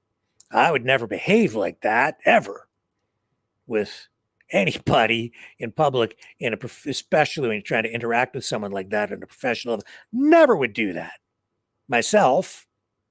But what David Menzies did, right? That wasn't even close to that. He's just doing his job. We need to get back to a place of mutual respect where people can go out, do their jobs. Cops can accommodate the media, keep everybody safe, make sure you know who everybody is. You've got credentials. You know who that guy is. That guy's going to keep his distance. He's going to go over there. You stand over there. Everybody's in their designated spot. The minister's going to make herself available to answer questions over here. There's going to be a scrum there. She's going to walk down there. You can shout questions from over there. You can try and get a clip from her there. You don't want them within 10 feet. Okay, then make sure you make sure you organize it and keep it all safe. And if you're worried about her walking down that sidewalk, then provide some cover for her over there. That's a failure of the cops to make sure that they didn't provide the proper protection for Krista Freeland when she was walking down the sidewalk. If they were really that concerned about it, they didn't want him to walk up. They should have been there to protect her, to keep people pushed back. But they didn't do that, did they? They left her wide open. So it was like fair game. You can walk up to her. Public place. Why the heck not? Heck, I've approached prime ministers in public places in the past myself, just walked up with the camera rolling, very friendly, and just asked, can I ask you a few questions? I've done that in the past. When John Turner was Prime Minister of Canada, he was, probably wouldn't even remember this. He probably doesn't remember me, but I remember him because he was quite accommodating. I'd missed, we rolled in late at a news event and I needed to get a clip. And his speech had ended and he was off to the airport in London, Ontario. So we got in the van and we drove over to the airport because I still needed to get a comment on a story. Well, I walk in and this is Canada. It's not the United States. And this is, some years ago. So there's John Turner, the Prime Minister, sitting in the airport alone, No RCMP around. He's just sitting there by himself. So we just walked over with the camera and a microphone. I just walked up to John Turner. He's the prime minister. And I said, "Hello, Mr. Turner. I'm Rick Walker. I'm blah, blah, blah. And would you mind if I just asked you a few questions? We missed you at your event." "Yeah, no, that would be fine." So we did the interview right there in the middle of the airport, but nobody tackled me and arrested me. Now, it was different days. Things were different back then, but nevertheless, I know how it works. And again, you want to charge somebody with assault, just let them bump into you, just because that's that's it. That's assault. That's assault. I have other stories about assault too, but you don't need to know them all. I have experience with it. Not me assaulting people. I mean, me being assaulted. Okay. And you know what? At the end of the day, you don't need the hassle in the court unless you want the hassle in the court. And that's what this is. This is more lawfare. And it doesn't serve anybody well. It just deteriorates things even further. The terrible thing here is it's not the real damage here is it's not even to Rebel News and it's not to David Menzies. It's to public confidence and public trust in policing and in our government. And it's coming at a time that couldn't be worse when public confidence in those institutions is at its lowest. This doesn't serve the public well at all. The last thing we need is more of this. Police need to be doing a whole lot more in the aftermath of the beatings of the Freedom Convoy protesters by police there, and everything that has come before and after and since, and the lockdowns and the whole thing, man. A lot more work has to be done to restore public trust, confidence in policing and our government and our public institutions. Without that, nothing's going to run smoothly. And the government's going to continue to have more and more problems. The harder they squeeze, the more problems we're all going to have. This crap really needs to stop.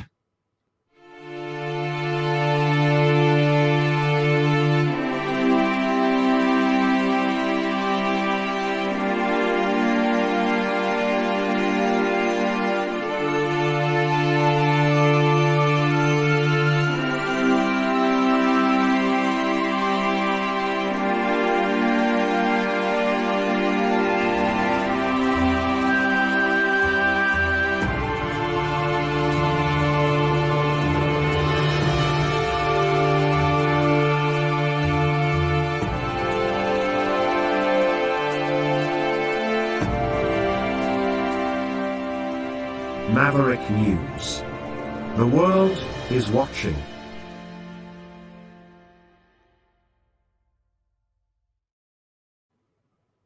We talk a lot about electric vehicles here and the changing automotive landscape. One of the things of note is this convergence between consumer electronics and the auto industry. And in fact, at the Consumer Electronics Show in Las Vegas, again this year, you're seeing more and more automotive products, including cars, new models of cars unveiled, and even concept vehicles like this one, the Afeela from Honda, which is working on this vehicle, this concept, with Sony. So the Consumer Electronics Show is a showcase for the newest, latest consumer electronics goods. And you know, I've said many times, it's a situation now where automobiles are not just stereos with cars attached to them. Now they're infotainment systems and cell phones and digital tracking systems with cars attached to them. Such is the case with the Afeela here, which is a concept vehicle that I think is something that Honda is looking at eventually maybe putting into actual production. Honda is shifting gears here to some degree, though, putting less emphasis on autonomous driving and more on the electric vehicle technology itself, but still working with Sony to achieve some new things. It's a whole new ball game for the auto industry now, because where you used to see these vehicles unveiled primarily or exclusively at major auto shows like the North American International Auto Show or the Tokyo Auto Show or the LA Auto Show or the Canadian International Auto Show in Toronto, which is coming up again here soon. Now you're seeing these automotive products unveiled at the Consumer Electronics Show, because the cars themselves have become a form of consumer electronic. They're EVs. Now, also at the Consumer Electronics Show today, we had some keynote speakers on the stage. There was Evan Spiegel, the co-founder of Snapchat, and Michael E. Kassan, the CEO of MediaLink. And I know that child safety is a major concern for a lot of people. And in this conversation, this forum they were having at CES today, they were talking about branding, brand loyalty, digital branding, which kind of ties into our conversation earlier with Travis and Amir from Elevate Local.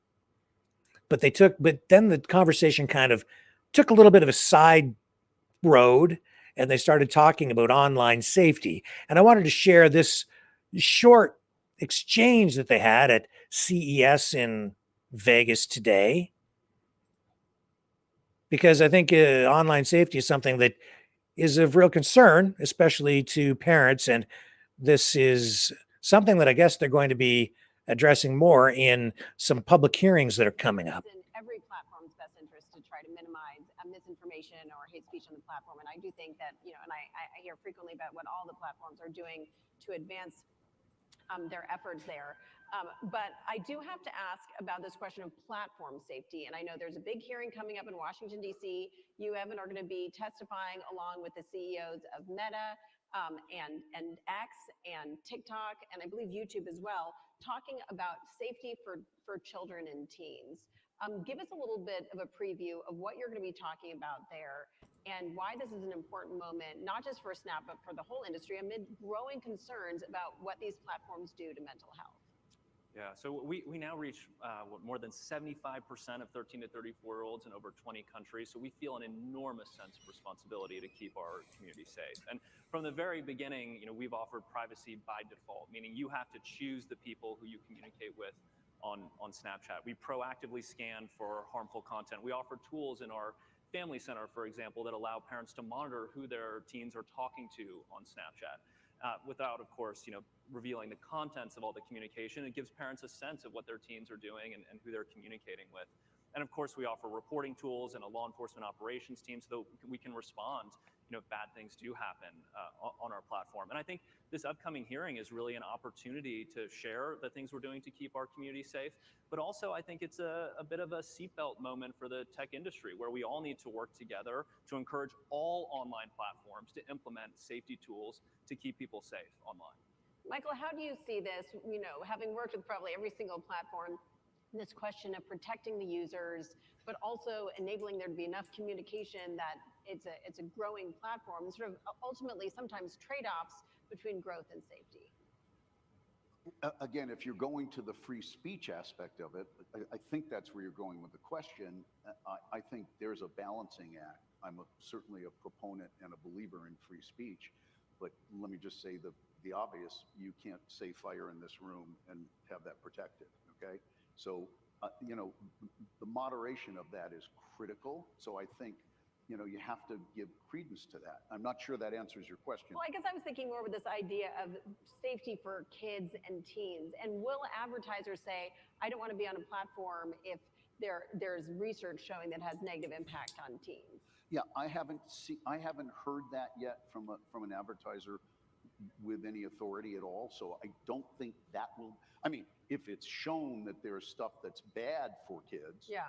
a whole different circumstance. But I have not heard any of the brands pushing back yet on that. Where do you see this going, Evan, this conversation about platform safety? Not about brand safety, but platform safety. Well, I think the point that you made is a very wise one in the sense that people are concerned. The research has shown that harmful content drives more engagement, right? The research has shown that public likes on social media create feelings of social comparison, which make people not feel very good. But likes drive more engagement. And so I think there is this natural tension between some of the features of social media and the harm that they're causing, not just young people, but all people in our society. And so again, I think this hearing is an opportunity to make clear that we should avoid social comparison features. We don't offer public likes on Snapchat, for example. We never have. And in the case of harmful content, it needs to be removed. And again, to your point, there's a whole chunk of content that's not covered by the First Amendment. Right, so we don't even need to get into First Amendment territory to say we should take down harmful content. We're almost out of time, but I feel like I would be remiss not to ask you both the question about AI, because I think it is still the dominant trend, if not more. Everybody so have a this drink year. now, please. Yeah. But just a quick final thought on how, Evan, I'll start with you, on how AI is going to continue to transform your business. I would argue that it is a big part of the success of Snapchat Plus, but how much more will your business be transformed by AI this year? One of the things we're most excited about is the way that AI is empowering creativity, especially generative AI, for photos and videos that people want to share together with their friends. And that's a huge part of the Snapchat Plus offering today, because sometimes you don't necessarily know how to capture the right snap to share with your friend, and it'd be easier to use AI tools to help create that perfect snap to share and express how you're feeling. So we think AI as a driver for creativity will be really important for our business. And Michael, what do you think? Whether it's the advertisers or the platforms or the ad agencies? I think across the ecosystem, it's what Good I for said creativity. many years ago around 5G when I was doing an interview. Okay, that's enough. Oh my God. It's not good for creativity. You know what AI is doing? It's stifling creativity. It's destroying creativity. It's the opposite of creativity. It's like, make me a picture of, and then it makes it. It makes it for you. You don't create anything. You just ask for it and it creates it for you based on everything that has come before. That's actually why these copyright laws are being coming into play here. Even, newspapers, I think like the New York Times and others, they're concerned because these AI platforms are really using archived material going back generations to feed the data in, feed all the information into the system, and then the things they create are based on that archived material. So does that constitute some sort of plagiarism?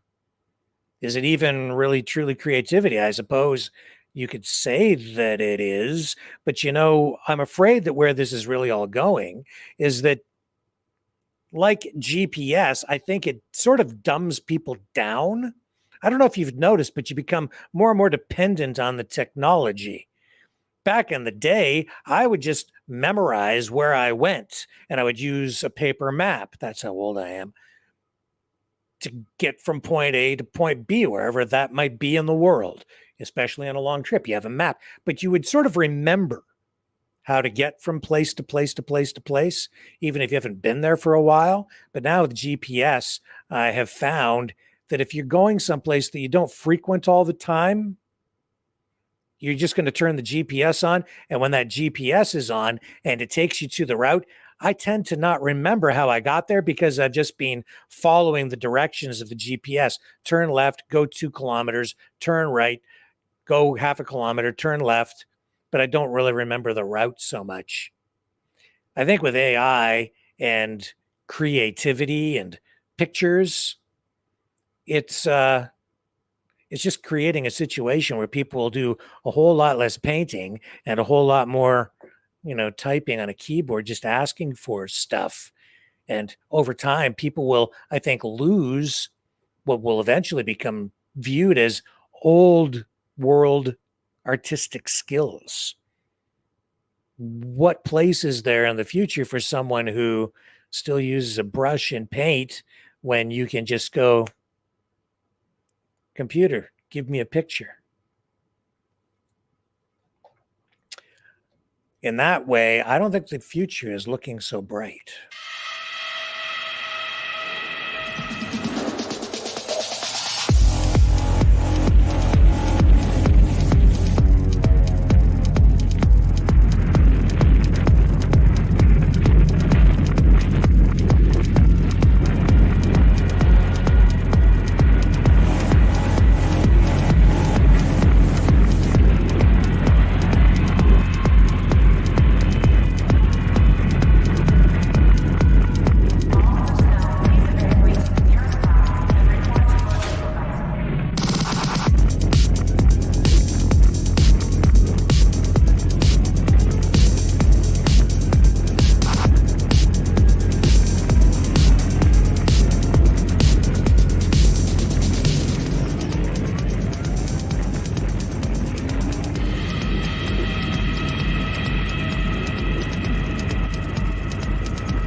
Maverick News.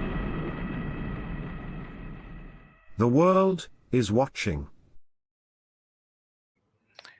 Leo just sent me a still image of a Tesla burning underwater. So I did a quick search and I found the actual video associated with it, I think. I'm going to share it with you because, again, this is, I guess, a snapshot, maybe not a Snapchat, but a snapshot of where we're going in the future.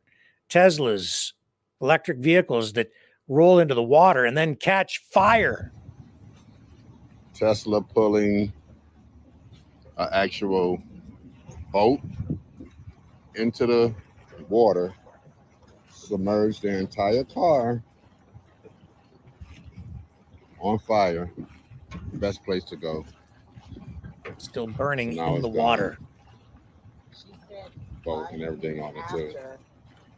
It just started spark. No, she said she went into they were just dropping off. Unbelievable. And then it said to get out of the car. It was warning her. Right. And like a warning label came on, and she couldn't get out of the car. So the husband came with the jet ski and got her out. Oh shit. Oh yeah. Always shit going to from the way station. No pump way. Station, yeah, the pump station. Right? And Yeah, they dump it into here. Oh yeah. Oh yeah. That's terrible. But yeah, Wow. she said 5 minutes. She said it started smoking and fucking caught on fire.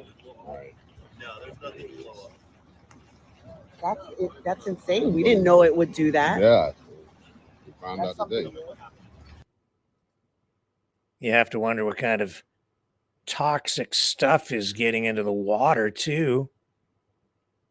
And those electric vehicles, when they catch fire, they are almost impossible to extinguish.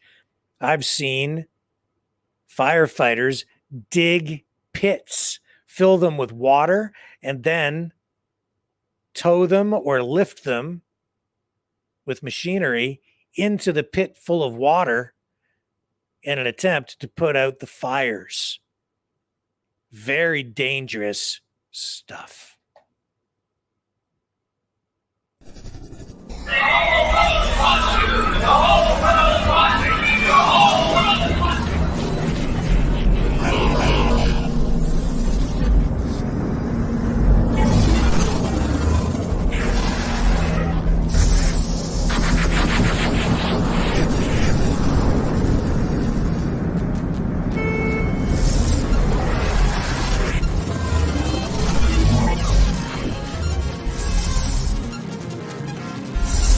Maverick News. The world is watching.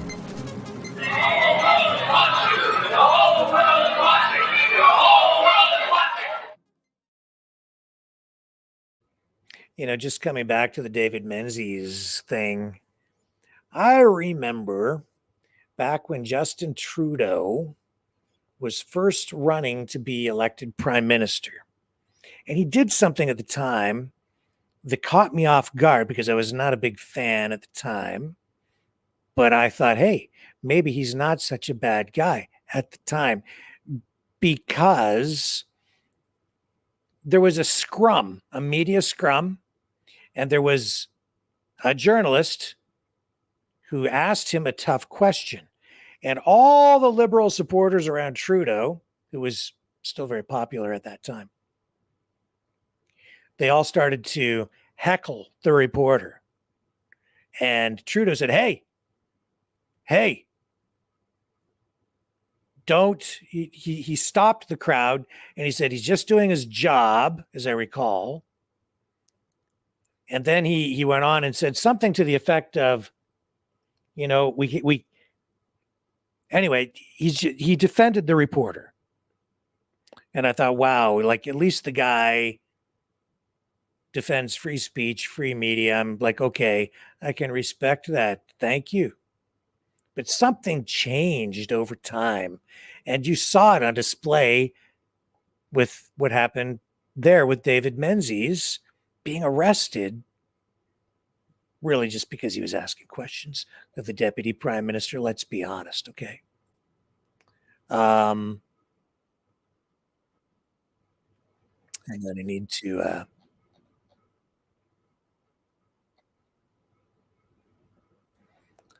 Sorry, I was supposed to get live on Wimkin, and I didn't fire up the Wimkin link.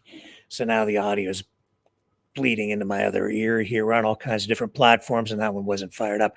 But anyway, something's definitely changed with Trudeau. And I remember, other posts like this one too. I'll bring this one up. Where when he's talking, he's just such a virtue signaler. It's pretty clear, or maybe nothing did change. Maybe he's just always been virtue signaling all the way along. So remember when he said this? He said, the pattern of harassment of journalists is incredibly alarming and completely unacceptable. This type of behavior has no place in our society. No journalist should ever be threatened for doing their job. That was in August 24th, 2022. And then today, we have David Menzies, who's out now, but was arrested. And now I believe Rebel News is going to take legal action.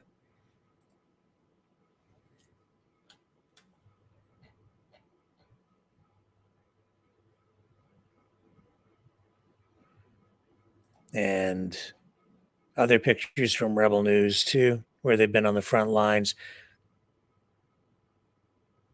Other reporters and their interactions with police.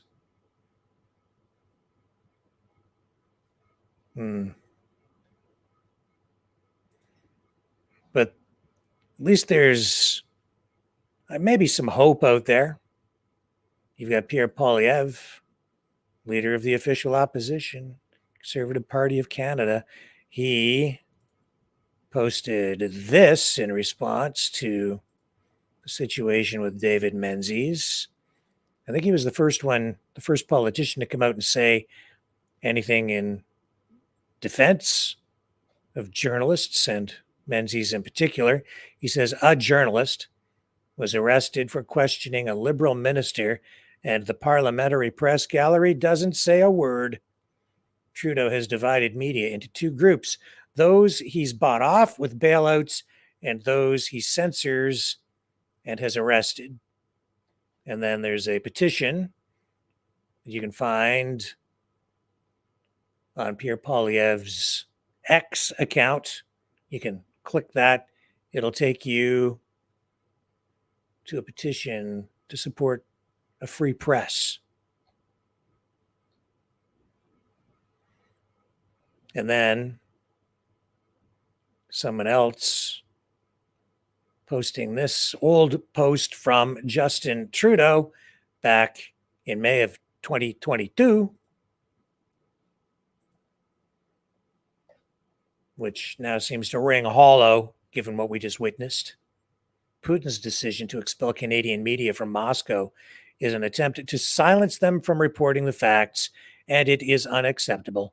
Journalists must be able to work safely, free from censorship. Not funny. Intimidation and interference. That is something Canada will always stand up for. Will it? It doesn't feel like it, doesn't seem like it, doesn't look like it.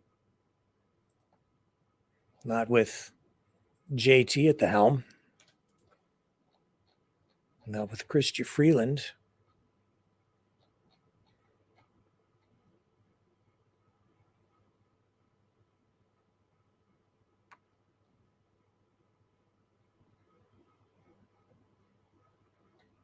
So I don't know exactly what the situation with Menzies is. In fact, I'm not even sure that he was actually charged, but he was cuffed. I don't think he was actually formally charged with anything, but he was arrested at the scene, subdued.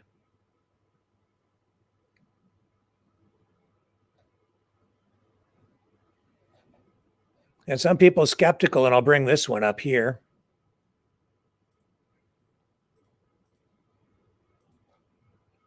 But what I saw, I don't think this person is really being fair or accurate. This poster, Styles 83, says calling Menzies a journalist is laughable. Says he has a history of getting arrested, and accuses Rebel News of using this as a fundraising grift stunt.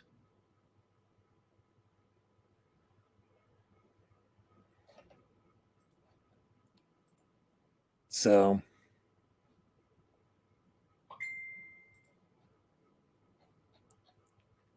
yeah. Somebody else sending me something here just now, and I'm not exactly sure what it is.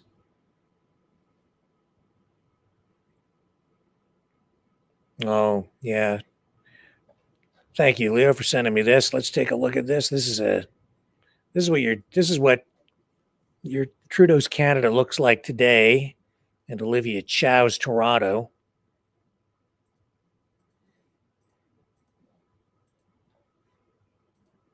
This is disgraceful that people have to be living like this. Tent City.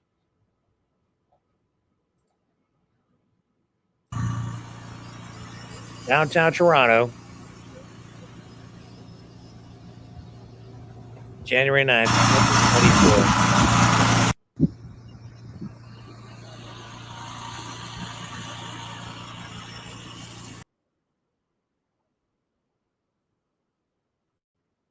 Something's not right, folks.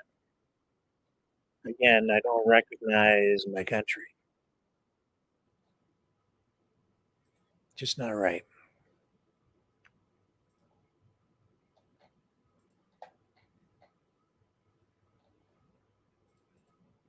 And so, yeah, I mean, there is some grifting going on out there, and some political. There's some political shenanigans going on. I'm sure of that. People just doing things politically to get people to donate money so they can make a living off stuff, when they're not really viable political candidates at all.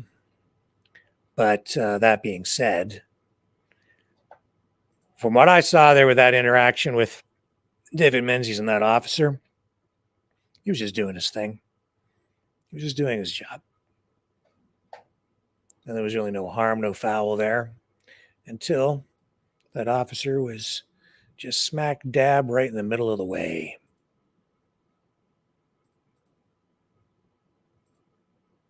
Okay, so what else do we have for you tonight?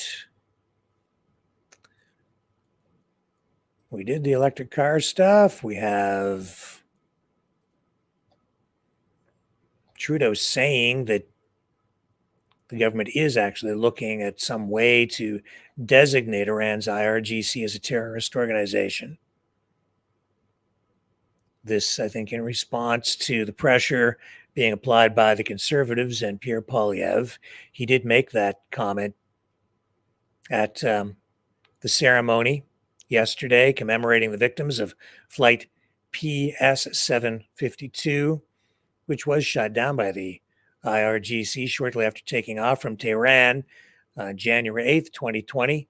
All 176 people on that aircraft including 55 Canadians. 30 of them, permanent residents, were killed. And the victims' families have been calling on the government ever since to list the IRGC as a terrorist organization, and even before, many people calling on the Canadian government to do that. With the Liberals, they haven't. And Trudeau says they have taken steps in response to the IRGC's actions.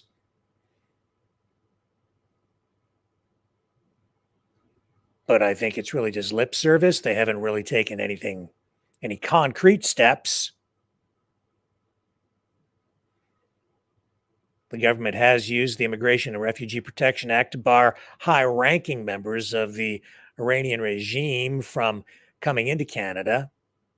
And the Canada Border Services Agency has denied entry to some senior Iranian officials as a result. And apparently the government is investigating about 100 people with status in Canada who could have potential ties to extremist organizations in Tehran or to the government itself. But let's face it, the government has had plenty of time to take some sort of action if they'd wanted to, and so far there has really been nothing of substance.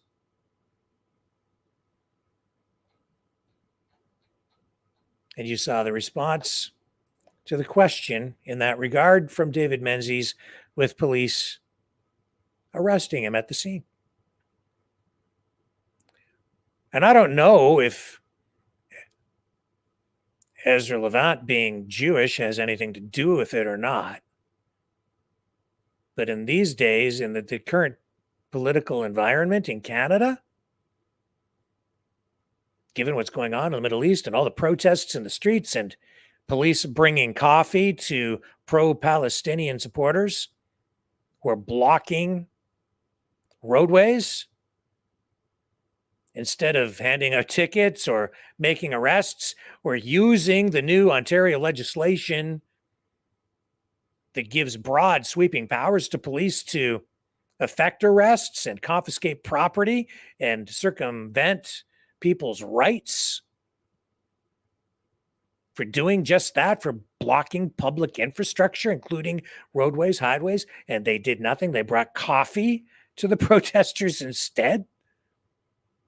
Why are we seeing this double standard? And why are we seeing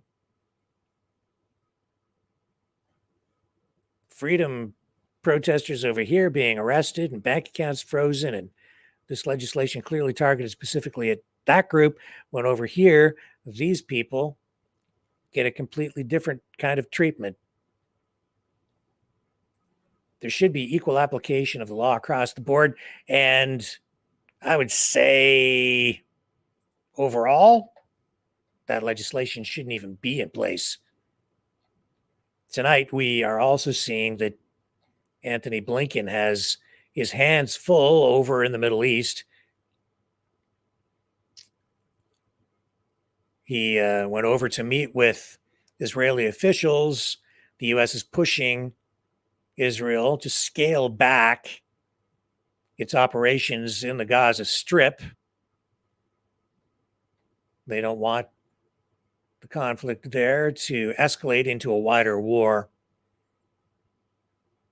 And I don't think anybody wants to see any more death. This meeting follows days of talks with Middle East leaders who warned that anti-U.S. opinion is growing in the region. No kidding. No kidding. The United States and Israel increasingly isolated internationally. The Israeli military has indicated it is shifting to a less intense phase in the north, but also indicates that it is still expanding its ground operations in Khan Yunis, a key southern city, as it battles Hamas. It also continues to bombard areas where civilians have fled Israel's ongoing assault. We still have escalating fears of a broader escalation. especially given that we've seen this strike by Israel into Lebanon, which just killed an elite commander in the Iran-backed Hezbollah militant group. The assassination last week of a Hamas leader in the Lebanese capital of Beirut also brought talks to release more of those hostages to a standstill. So we're seeing Palestinian officials from the Palestinian Health Ministry now indicating that over 23,000 people have been killed in Gaza.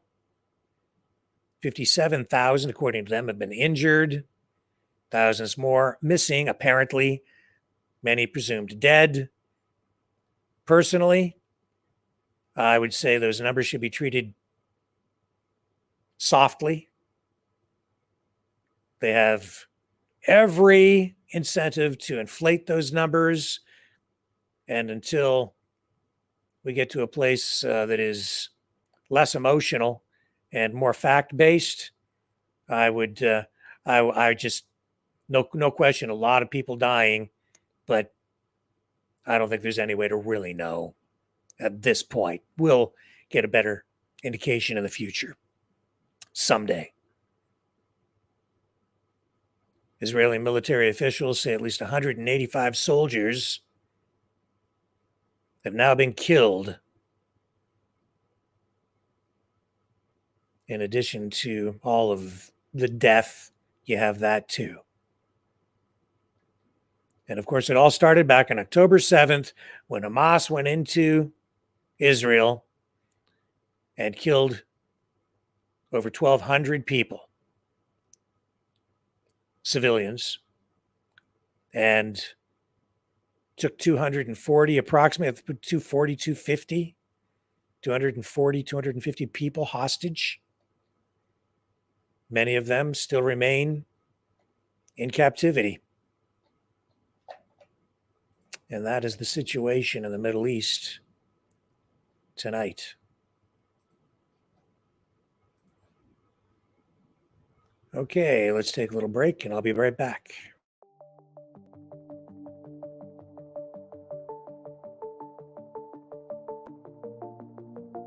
Greetings, brave Mavericks. Our quest for truth continues. We go beyond fake news. Together we expose propaganda. Together we pull others out of rabbit holes. We are maverick thinkers. We are all unique individuals, defenders of individual rights and freedoms, credible, trusted, grounded in reality. Maverick News, Maverick News. Defending free speech, Donate at freedomreporters.com. Do it now. Tomorrow may be too late. Maverick News. The world is watching.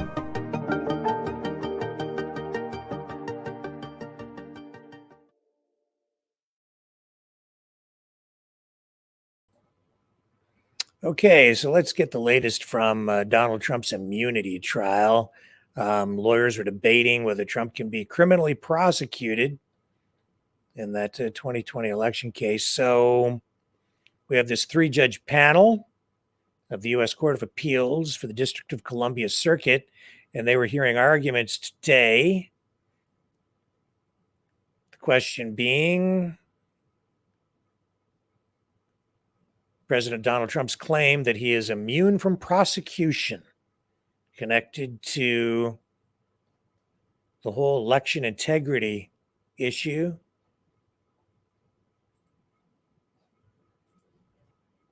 And, he really hasn't been convicted of anything at this point.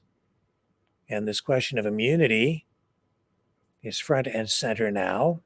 Trump was in attendance today to hear the arguments and face the charges in a Washington, D.C. federal court.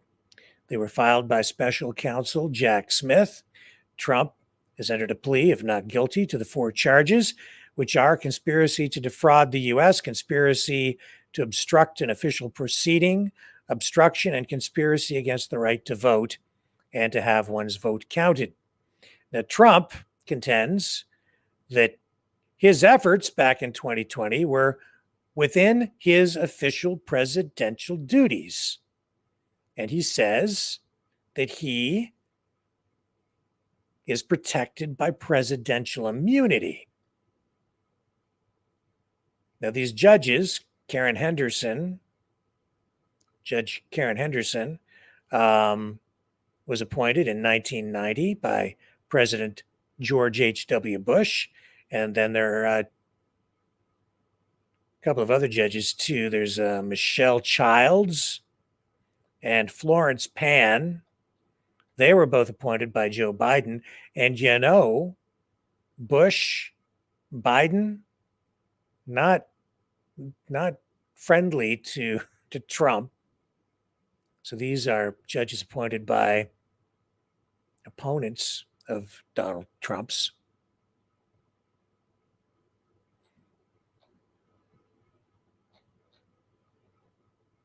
So we'll see where all this goes. We do have this clip of Donald Trump commenting on today's proceedings. Let me bring it up for you. I just have to find him again here. Where did you go? There we are. Let me get President Donald Trump up on the screen here for you. And here we go, folks. This was the Fox News feed. Has decided to prosecute his major opponent, who's leading in all the polls in the country.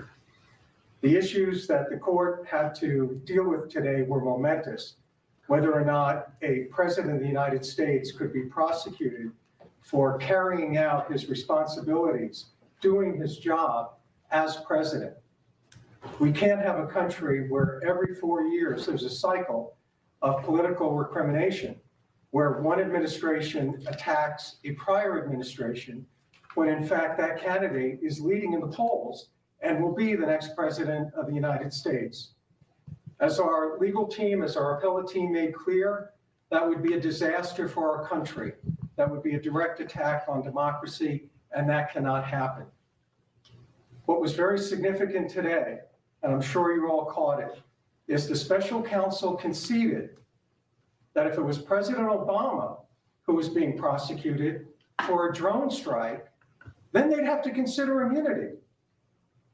But when it's not, when it's President Trump, then they're taking the position that there's no immunity for presidential acts that were required when a president is carrying out his job responsibilities. If we adopt what the special counsel wants, if we adopt what President Biden wants, then we open the Pandora's box to political prosecution after political prosecution after political prosecution. In fact, Joe Biden could be prosecuted for trying to stop this man from becoming the next president of the United States. We don't need political prosecutions. We need political process. I'd like to introduce President Trump. Well, I want to thank you all, and we had a very momentous day in terms of what was learned and what they've conceded. They conceded 2 major points that were right in doing it. I don't think they had much of a choice, but they're very, very big, very powerful points. And I think we're doing very well. I think it's very unfair when a political opponent, is prosecuted by the DOJ, by Biden's DOJ. So they're losing in every poll. They're losing in almost every demographic. Numbers came out today that are really very mind-boggling if you happen to be Joe Biden. And I think they feel this is the way they're going to try and win. And that's not the way it goes. That'll be bedlam in the country. It's a very bad thing. It's a very bad precedent. As we said, it's the opening of a Pandora's box. And that's a very sad thing that's happened with this whole situation. When they talk about threat to democracy, that's your real threat to democracy. And I feel that as a president, you have to have immunity. Very simple. And if you don't, as an example, if this case were lost on immunity and I did nothing wrong, absolutely nothing wrong, I'm working for the country. And I worked on very hard on voter fraud because we have to have free elections. We have to have strong voters. We have to have free elections. Those two things almost above all. And we found tremendous voter fraud. We have a list of it. We have some findings if you want it. The press doesn't like reporting it, but we found tremendous voter fraud, determinative voter fraud. But we worked on that. That's what I was doing. And they were talking about after. Well, nothing has to do with after I left. It was during the time. And that was what they really focused on today during the appeal. And they concede that, and everybody concedes that. And if it's during the time, you have absolute immunity. So we'll see how it all works out. We have a great argument. We have an argument with, they conceded two major points today. In fact, I think it's probably a concession. You have to ask the lawyers, Todd, if you'd like to talk about it. But they conceded 2 points that I think were, by normal standards, if it weren't me, that would be the end of this case. But sometimes they look at me differently than they look upon others, and that's very bad for our country. You had a very big event yesterday, as you saw, in Georgia, where the district attorney is totally compromised. The case has to be dropped. They went after, I guess, 18 or 20 people. They wanted to go after a lot of other people. They wanted to go after senators. She was out of her mind. Now it turns out that that case is totally compromised. In fact, they say she's in far more criminal liability than any of the people she's looking at. So I think that when you look at what happened, where they pay a lawyer with absolutely no experience $700,000 who happens to be her lover or her boyfriend, and then they go on trips and vacations together, very expensive vacations together. And the reason they paid him so much because he was after me, because this way they can afford to pay him a lot more. It probably passes certain tests. And that's a very sad thing that happened in Georgia. And I would imagine that case is going to be dropped. Every legal analyst that I've spoken to, every legal analyst that I've read have said that case is so compromised now it has to be dropped. Very good people were very badly hurt by that case. It's a shame. Very good people. People did nothing wrong. They did nothing different than what Democrats have been doing for years and years and years, whether it's slates or anything else that you're talking about. But they were very hurt, and it turns out that she profited tremendously in that case. It's illegal. What she did is illegal. So we'll let the state handle that. But what a sad situation it is. I want to thank everybody for the fairness. We've been covered very fairly. Most people agree that we're entitled as a president to immunity. If you didn't have immunity, as an example, Joe Biden with the prosecutor, we're not going to give you $1 billion unless you get rid of the prosecutor that's after the company or his son or whoever it is they're after. But he wanted that prosecutor gone, and he's on tape saying it. Or you could say the horrible job he's done at the border where our country is being destroyed, or the horrible situation that took place. The lowest moment, I think, in the history of our country was Afghanistan, the way we withdrew. Not that we withdrew, but the way we withdrew. With shame, we surrendered. People killed, 13 great soldiers killed, many unbelievably, horrifically hurt, wounded, hurt. And hundreds of people died on both sides. Hundreds of people died. He could be prosecuted for that. So you can't have a president without immunity. You have to have, as a president, you have to be able to do your job. But if this didn't work out, if I wasn't given immunity, then other presidents, when we talked about today, President Obama with the drone strikes, which were very bad, they were mistakes, terrible mistakes. You really can't put a president in that position. So I think most people understand it, and we feel very confident that eventually, hopefully at this level, but eventually we win. A president has to have immunity. And the other thing is I did nothing wrong. We did nothing wrong.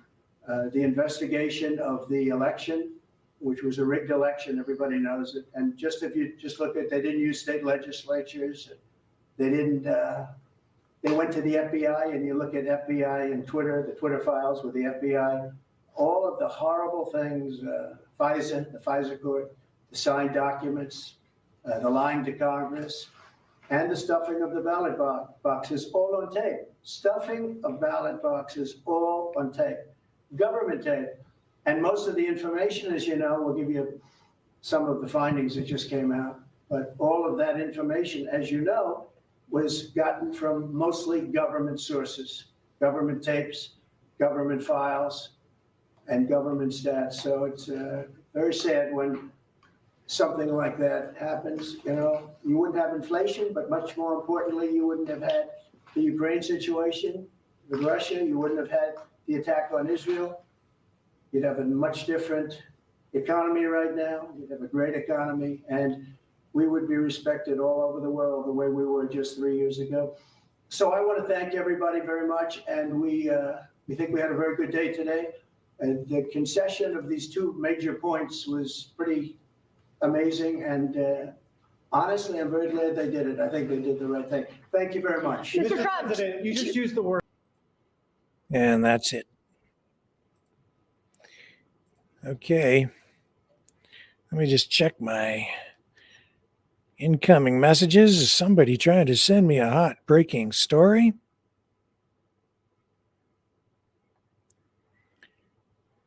Yeah.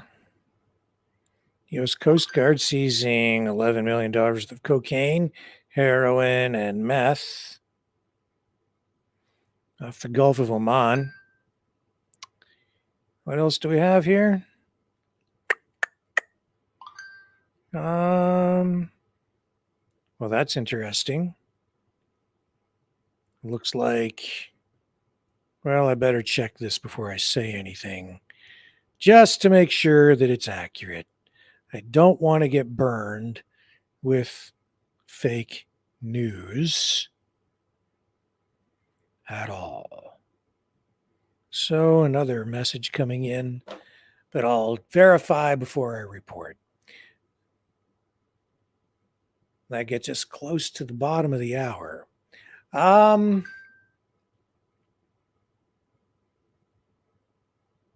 Yeah, let me take a quick break so I can get some stuff queued, and then we'll rock and roll on the other side of this.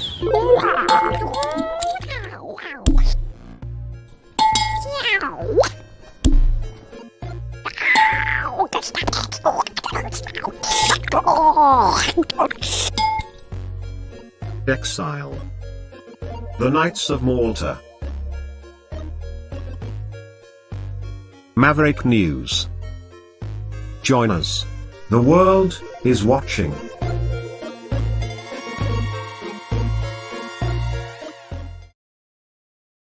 Okay, Knights of Malta. We've got to exile the Knights of Malta, purge the corruption, get those bad guys out of there, and restore some public confidence in our government and institutions. That's the message tonight. No doubt about it. And if you're going to see that Tucker Carlson guy, that'd cost you, what did we hear last night? $800 for a seat somewhere in the vicinity of the stage. $800. See Tucker Carlson? I like Tucker Carlson, but I don't like him enough to spend $800 on a ticket. I don't know about you. So I have a cheaper alternative. If you want to support the show, we still have Maverick News hoodies right here. $60 donation or more, I'll send you one of those. $30 for a Maverick News t-shirt. Just indicate when you donate what size you would like, what size you need. And again, you can have it in any color you want as long as it's black, just like an old Model T Ford. And you can donate to support the program, to support the channel at, here we go, maverickdonations.com. That is the Give, Send, Go, or at freedomreporters.com. That's the PayPal. Certainly appreciate the support we've had before. And we've got these hoodies, which are really quite nice, I think, and t-shirts. So $60 or more, and I'll send you a hoodie. $30 or more, and I'll send you a t-shirt. Just make sure you tell me what size you need. Give me your mailing address when you donate, when you message in, and I'd be happy to send that along to say thank you. And I'll say thank you here too for people who have donated, continue to support the channel. You can do that as well over at Rumble through the Rumble Rants. If you go to Rumble, our Rumble channel, the link is in the description, depending on where you're watching. You can go over to our Rumble channels and subscribe there. Super important. Please support us there. We're not even running on Facebook again tonight. I'm kind of just at my wit's end with those guys. They just keep hammering and throttling, and we had a pretty major base of support over on Facebook, and they just destroyed everything over on Facebook. So whatever. We're firing on a couple of YouTube channels tonight: Twitch, Twitter, X, Rumble, Odyssey. Are we on Wimkin or not? Yeah, we're live, I guess. I don't know. Maybe we're live. I'm not sure. I don't know if I hit the live button. I don't think I did. So we're no, I don't think we're not running on Wimkin, but it'll be uploaded to Wimkin later. That we get some traction there. And we'll also be on Brighteon, YouTube, Cloud Hub. I'm probably forgetting one or two. BitChute. We're on there too. So check it out. And you guys want to go to the phones for a couple of calls tonight? Why don't we do that? I'll put the number up on the screen for you to call. Do a little bit of a call-in show. Also, just a story of note as we get ready to go. Lloyd Austin, the defense secretary, he went into the hospital. Nobody really knew. The deputy defense secretary took over. The White House didn't even know. I guess he's been diagnosed with prostate cancer. So that's kind of an update to that story. Not exactly sure where all that's going either, but that is kind of what happened there. Also, NASA has announced a delay of its Artemis moon mission until 2025 or 2026. Pretty exciting stuff. They talking about going back to the moon. But now NASA has said today that it's delaying its first crewed missions to the moon in decades. It won't happen until September 2025. For the flyby and an attempted landing on the moon won't happen until September of 2026. They're saying, and this is in a statement, to safely carry out these missions, agency leaders are adjusting the schedules for Artemis 2 and Artemis 3 to allow teams to work through challenges associated with first-time developments, operations, and integration. Now, they were scheduled to send 4 astronauts into space this year for a lunar flyby before returning to Earth. Artemis 3 was planning to send 4 astronauts to the moon for a landing in 2025. So everything's pushed back basically by about a year. Pushed ahead, rather.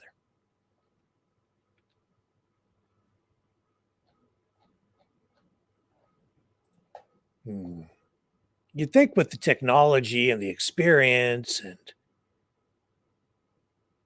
all of that under their belts that they would be able to get to the moon easier than they did before, but it seems like it's almost more difficult now than it was in the 60s and 70s. I don't know. All right, let's get this phone line fired up here, shall we? What am I going to do here? Let me run a couple of little promos, and we'll come back on the other side, and you guys can weigh in on tonight's conversation. The sharing of biased and False news has become all too common on social media. More alarmingly, some media outlets publishing the same simply aren't true without checking facts first. Unfortunately, some members of the media use their platforms to push their own personal bias and agenda to control exactly what people think, and this is extremely dangerous to our democracy. In an ocean of lies a century deep, the truth awaits. Choose not the red pill. Choose not the blue pill. For both are an illusion. Discover the power of M. The power of individuality. We are Mavericks. We are the way to the light. Fear not the storm. Join our quest for truth. Truth will set you free. Maverick News. The world is watching. The New World Order. Government overreach. The Great Reset. Mainstream media lies. Now more than ever, independent voices are needed. Donate now at freedomreporters.com. That's freedomreporters.com. Maverick News. The antivirus program for your mind.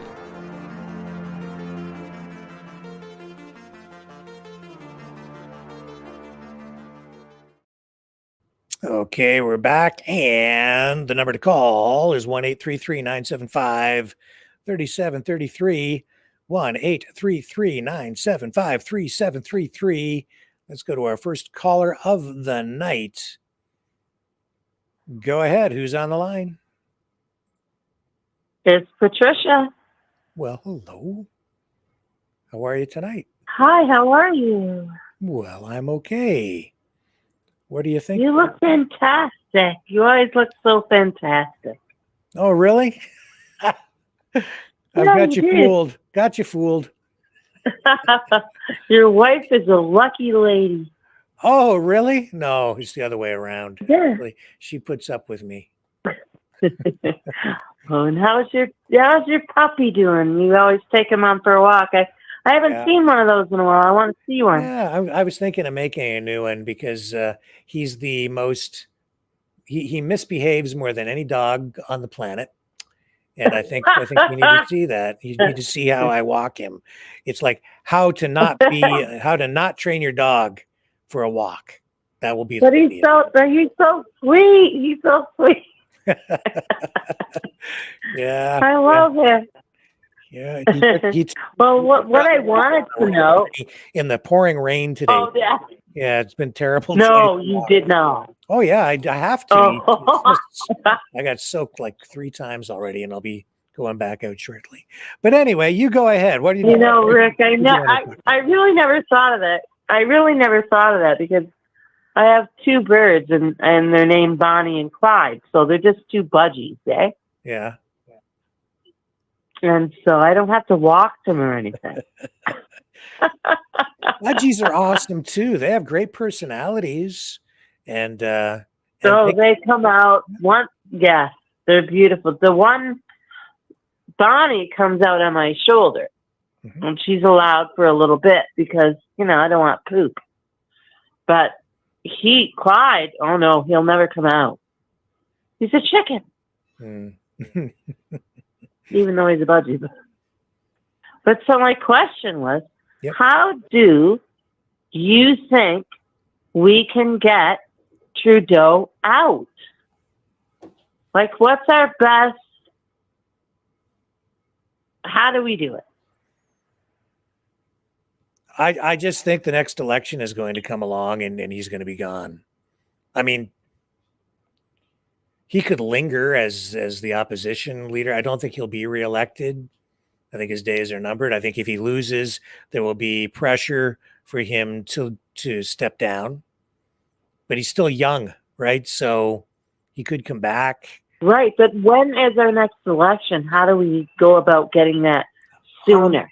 Well, they have to have it early 2025, I think I don't know the exact date, but it has to happen by then. So if anybody's telling you that he might be prime minister forever, that's not true at all. Oh, good. That's Good. not true. Thank God. Now, I think that it will happen sometime this year. He won't wait until the very end.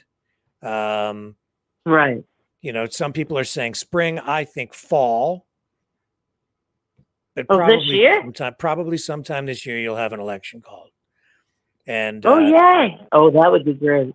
Yeah, it has to happen sometime early in 2025 is the deadline for him. He can't just hang on forever. So it's coming.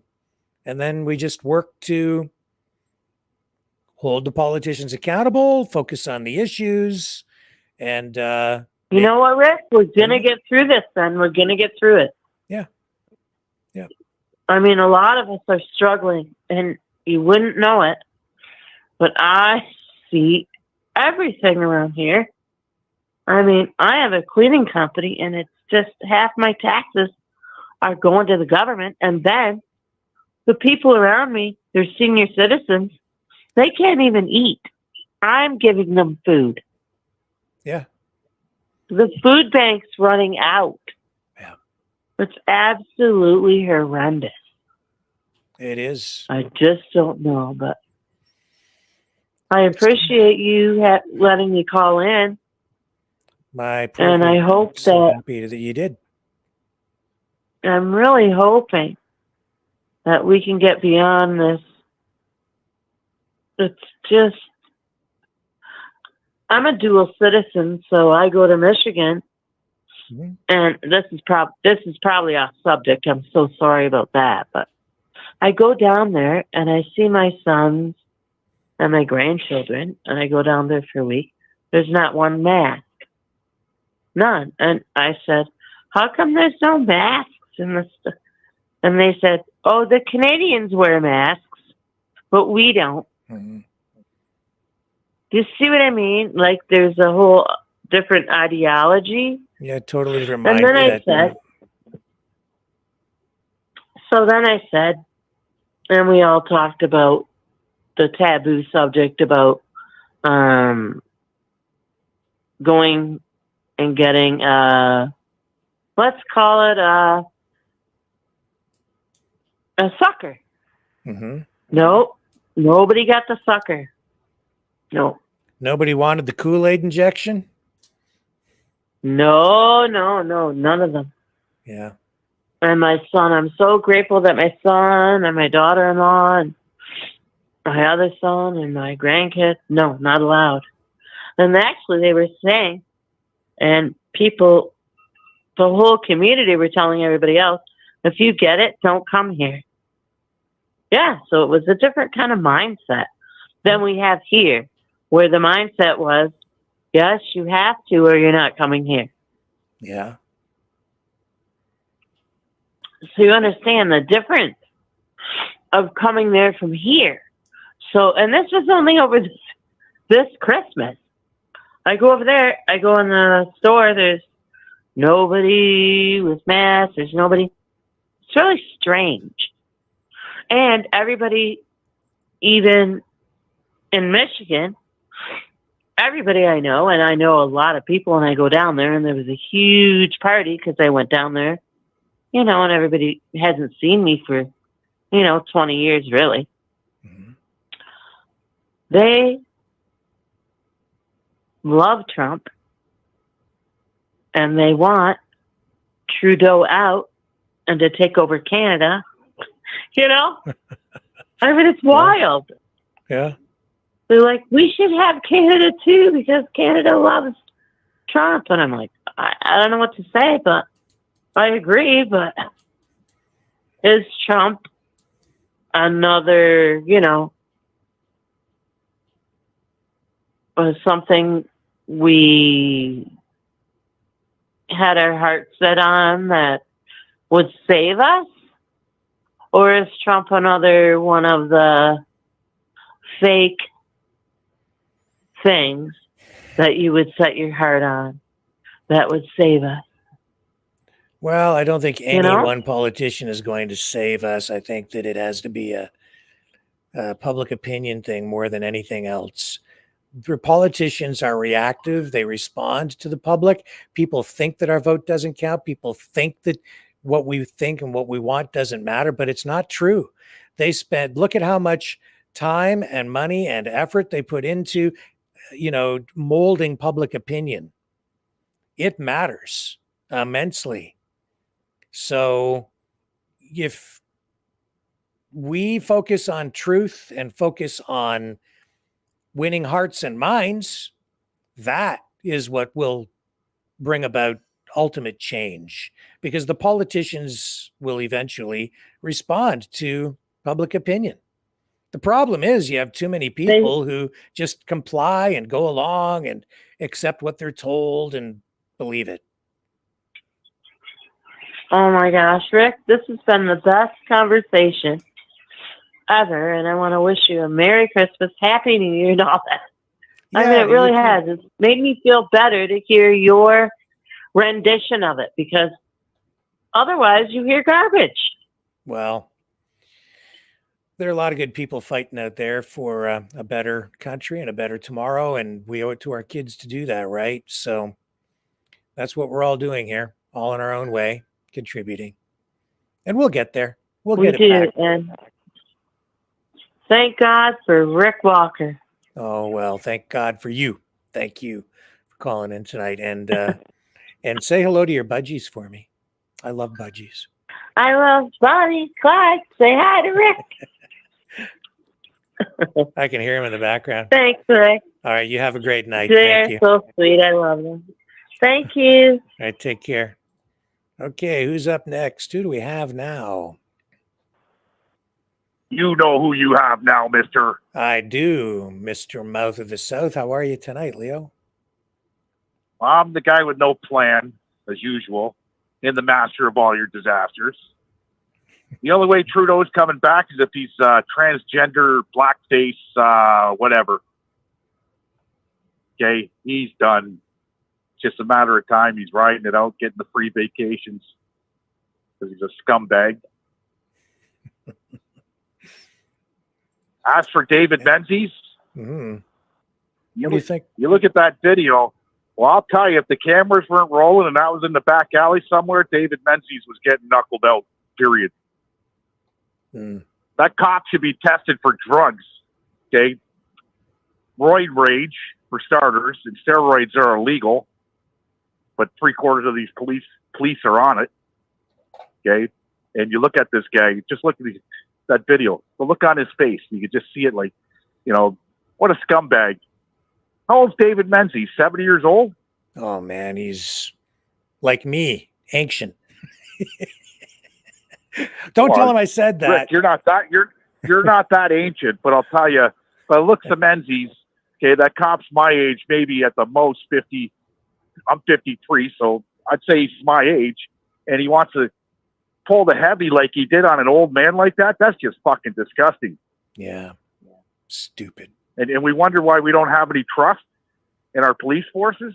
I'm not saying there's, in every big pile of shit, you're going to have a peanut or a piece of corn. I get it. Okay. But there's a lot of pieces of corn and a lot of peanuts in the big pile of shit now. I don't trust him. I never will. Bad move. Jason Blair, the chief of Windsor Police. I grew up with him. His dad was my fucking plant biology teacher. Okay. We used to hang out. We used to screw the same girls, fucking party like fucking rock stars. He's a chief of police of Windsor, and I'm not. Okay, and I don't fucking trust him. Sean McCurney, the head of the police union down here, another one. Okay, partied with him. I don't trust him, and I never will. Okay, well, just for the record, that's an opinion. These allegations have not been proven in court. Please don't arrest me or Leo. No, you could. They could look into it. No, I'm not lying, Rick. I wouldn't throw those names around. I believe. I wouldn't throw those names around if I wasn't fucking serious. Okay, believe me. Yeah. And I don't trust them. Okay, period. And I believe me. And now he's the chief of police, right? Okay, he's the one who broke up the bridge, Villet, and the whole 9 yards, right? Yeah. it is what it is. Okay, for what's going on in the world today, boy, I'll tell you.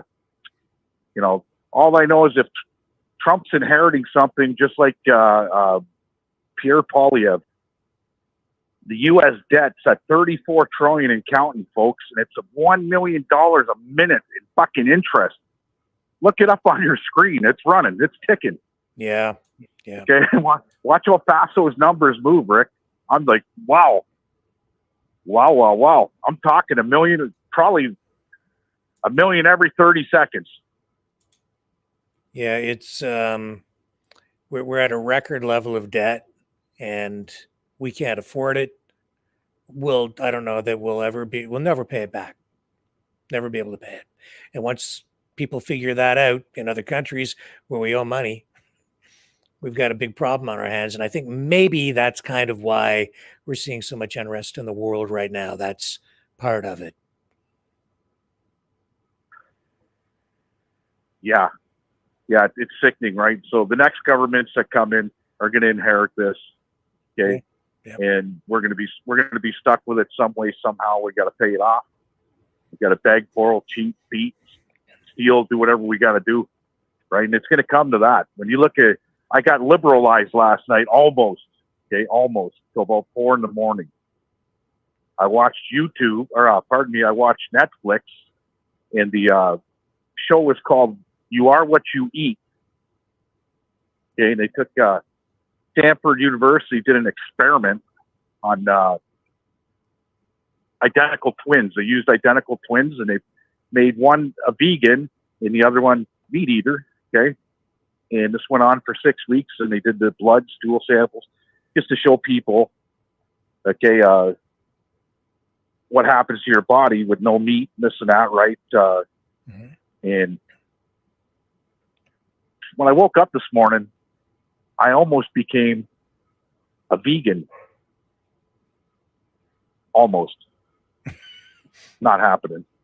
But they're showing, if you want, I was going to text you at 4 a.m. and tell you, start watching this, okay, and take it in. Mayor Adams from New York City. No, I do believe you are what you fucking eat, period. Okay, that's no rocket science behind it. No rocket science behind it. You know, eat your vegetables, eat your fruits, okay? I still believe an apple a day keeps the doctor away. Yeah. Okay. Yeah. But this processed vegan food, okay, that they're making, cheese and everything, man, it's the burgers, you know, the chickens, everything else, right? Apparently this bacon that they're cooking tastes just like bacon. I don't know. I haven't tried it. I can care less. I like my bacon, right? But they did show at the end that the longevity of life in the vegan was a lot longer than the person that eats the meat. Is that right? So the vegan lives longer than the meat eater. Yeah, so if you watch it, it's a good study, actually, because as soon as they put the identical twins, right, the same DNA, the whole 9 yards, and I was watching it going, okay, this is interesting, and I just started getting into it. It's about 6 episodes, right? I watched it. It made a lot of sense, and a lot of things you were talking about, too, about the cows, okay? Now, there's over 1 billion cows in the world, 1.3 billion cows in the world. That's a lot of cows. Okay, the pigs, the chickens, you know, and if you watch it, you'll be intrigued at the end. The guy was farming the chickens, and he even says he wouldn't eat any chickens off this farm or that company he was working for, right? The chickens were pecking each other's assholes and getting diseases, and they were filling them with antibodies, okay, throwing it on the supermarket list, okay, and believe it or not, our meat sources contain E. coli. 25% of the meat sources contain E. coli at the supermarket. So if you're a free-range bird is only 2 feet by 3 feet, they get that much running room, they call them free-range. But they still put the antibodies in them and everything else, all the antibiotics, right? Yeah. And that's what we're eating. Yeah. And they don't tell you that when you buy it, where your food's coming from, right? That's a key thing. I'd like to know where my food's coming from. Yeah. Absolutely. Right? So it was a good watch. There was a lot of things on there you were talking about, especially about the cattle, okay, and the government, the CO2 and everything else. because it's not just the CO2 that comes out of their ass, the methane gas, they burp it too, right? Mm-hmm. So, and it made sense. They're chopping down the rainforests in the Amazon to create areas for grazing, right? And at a rate where, who knows, it may never grow back again, right? And then you got the pits with the pig farmers down in South Carolina or North Carolina. Just brutal. And that's our food source. So, I'm going to grow my own vegetables. I'm not going vegan, but I am going to eat a lot more vegetables after watching that show. But they're going to come out of my garden because you can't even trust the vegetables where they're coming from now. Yeah, they spray all kinds of stuff on them. Well, that, and plus, what do we have melons last week that killed 20 people? Yeah, that's right. That's true. Yeah. Right. So, always lettuce. There's E. coli in lettuce, everything else. So grow your own shit. David Doyle, he's on here. There's a lot of people in your group, in the Maverick group, that grow their own shit, Rick, and I appreciate it. And I see it, and we give off tips right on Facebook. And, I know it's going to go good in my garden this year because my first time gardening was last year, and I seen what went well and what didn't go well. So I'm going to go with what's well and what's simple, right? And what's simple, and keep it simple.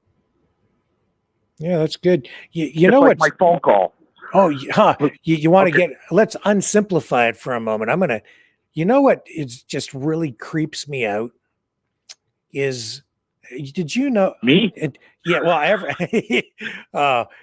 there's this trend out there. Speaking of, you are what you eat, and folks, if you're squeamish, you might not want to listen to what I'm about to tell you. And maybe you're aware, maybe you're not. But Leo, did you know that there's a trend out there for women who have given birth to eat their own placentas? Oh, that's been going on for 1,000 years. It creeps me out, man. So it's a growing trend, and these celebrities are like promoting it, right? And it's like, but if you do that, it can lead to complications, problems, and there are companies that will dehydrate it and turn it into capsules and things for people. They'll make you a placenta pie. Send it to you. God, like, oh God. Dog's been doing it. Well, dog gives birth, and you're not right there. That dog will eat the placenta. Well, yeah, but I'm not a dog, and humans aren't dogs. Did you see? And they think it gives you energy. Oh my God. They think it gives you more energy and whatever superpowers if you eat the placenta. Right. So I don't know. I don't know what to make of that one either. Times are rough. Times are rough. Times are hard when you got to feed your wife the placenta after giving birth. Oh God! But that's what we're going to. Okay, that's what we're going to here in Canada. That's what people want to do, man. Like, whatever. I'm all about freedom. If you want, well, you feel free. But I advise against it myself. And I've if you have twins, you could feed the whole family that day. If you have twins, you could feed the whole family that day. Did you ever watch the show Kenny versus Spenny? I've caught it a couple times, yeah. So there was one episode where he was going to be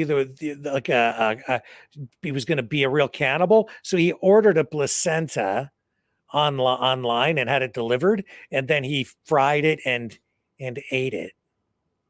And then he said that he was a cannibal.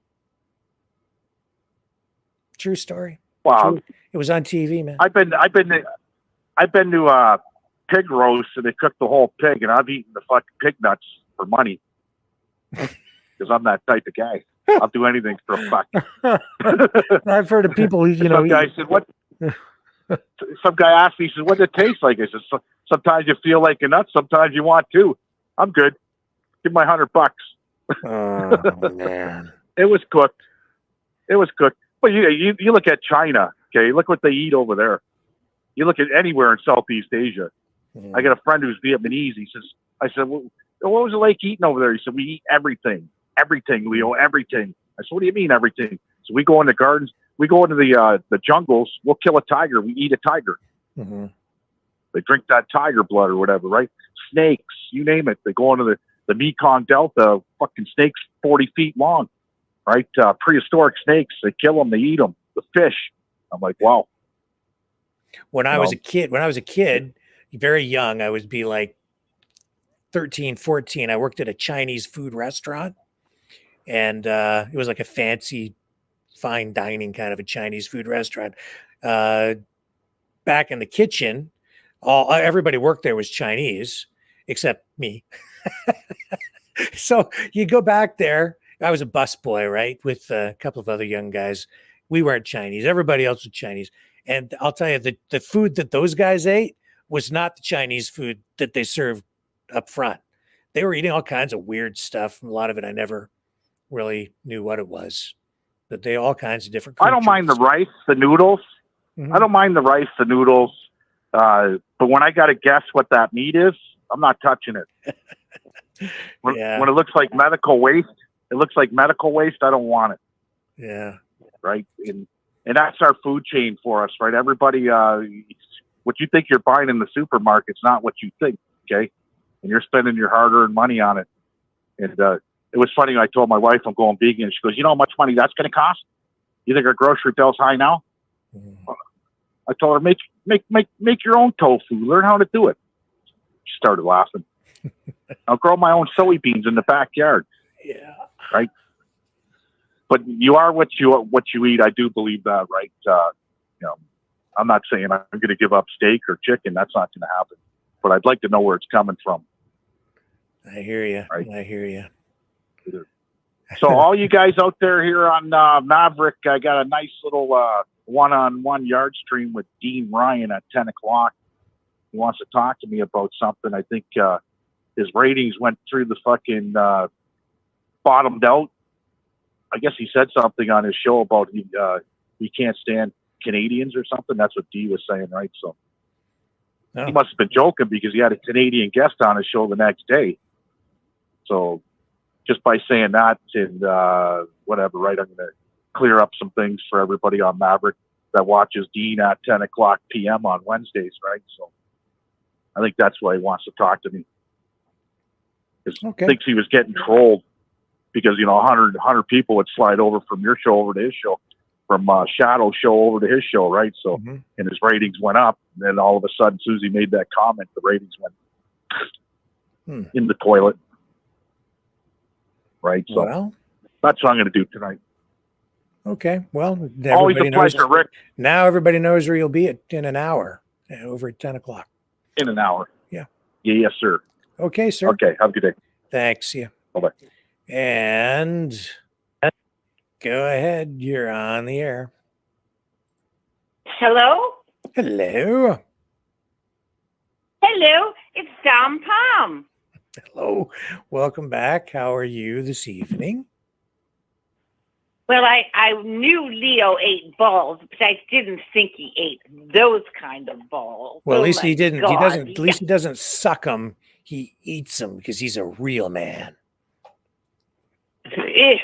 He might as well eat an eyeball or something. Ugh. Anyway, I just wanted to say you should look at your chat this evening. It's quite funny. We were talking about barcodes, BAR codes. Yes. And he thought he was going to put one on his what. And so I said, what's the price? Because he's quite funny, but you should go back and look at your chat tonight. It's quite cute. But anyways, the reason why two reasons. I couldn't believe what happened to Ezra. That was absolutely, that officer, he blocked the view, so it would be his word against Ezra saying that. You mean David? You mean David Menzies? I got them mixed up. Okay, yeah. I got them mixed up. That's okay. And because I've only seen the show a few times, but that officer, his eyes looked like were so raging. You just, none of the other officers had that look in their eyes. That guy needs to have counseling, I think. Because that was that he needs an anger management course. He really does, because you don't usually see that kind of rage in an officer's eyes when they're arresting someone. No, there was no need for what went on there. There was no need for that.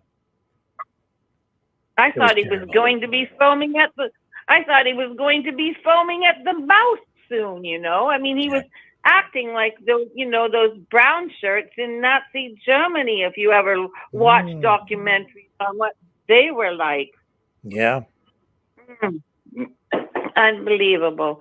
And then the other thing I wanted to ask about, those two fellows that you had on with the business thing. Well, I had a line of products and I went to tried to sell them on Amazon. They were skincare products for spas and then a retail line for everybody else. And so when I called to set up my account, I was on the phone with them for about half an hour. And then I had to send all this paperwork in. And then they called me back and they wanted my passport number. And I said, this is a corporation. I'm not going to give you a passport number. And that's what they wanted.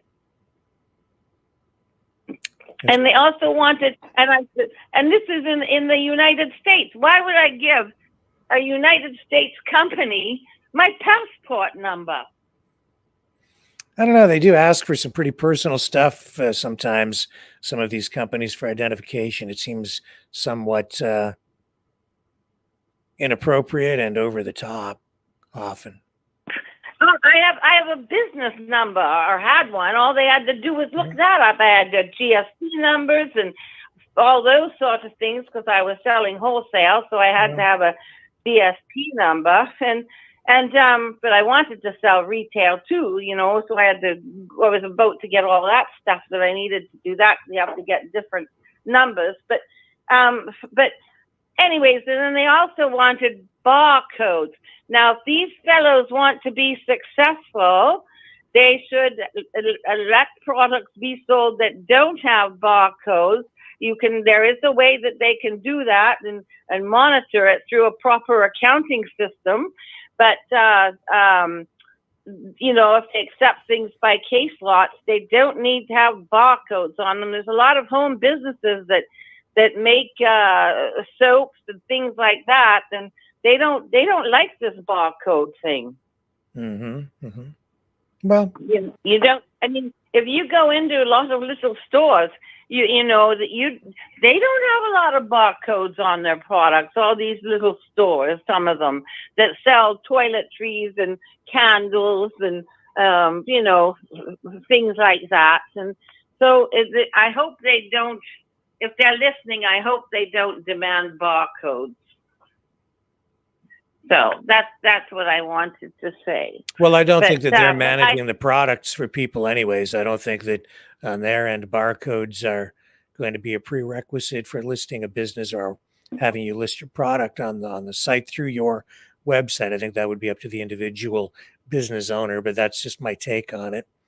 I think they're pretty sharp guys. I'm sure they'll figure it out.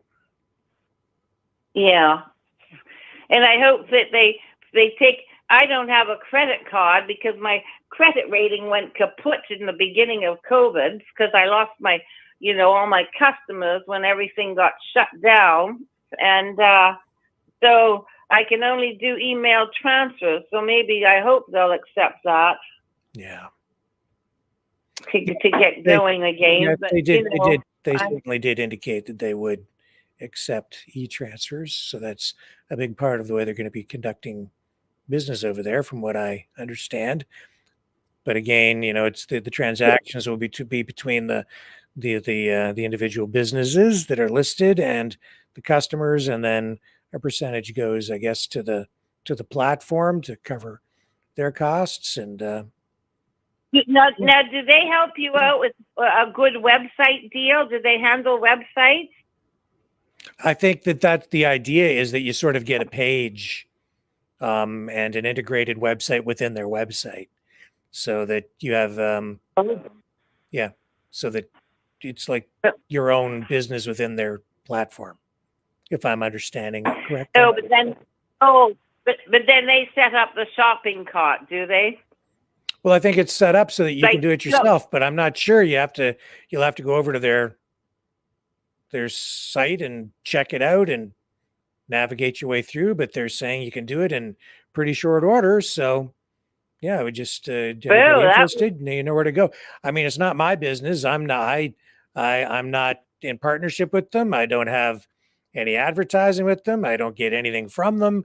I just thought it was a cool thing they're doing, and it's freedom oriented. It's an alternative to these big box corporate entities, and it's an opportunity for small and medium sized businesses to kind of reestablish themselves in a good way. I think that gives people access to the digital universe, so we can carry on and continue to have access to the system.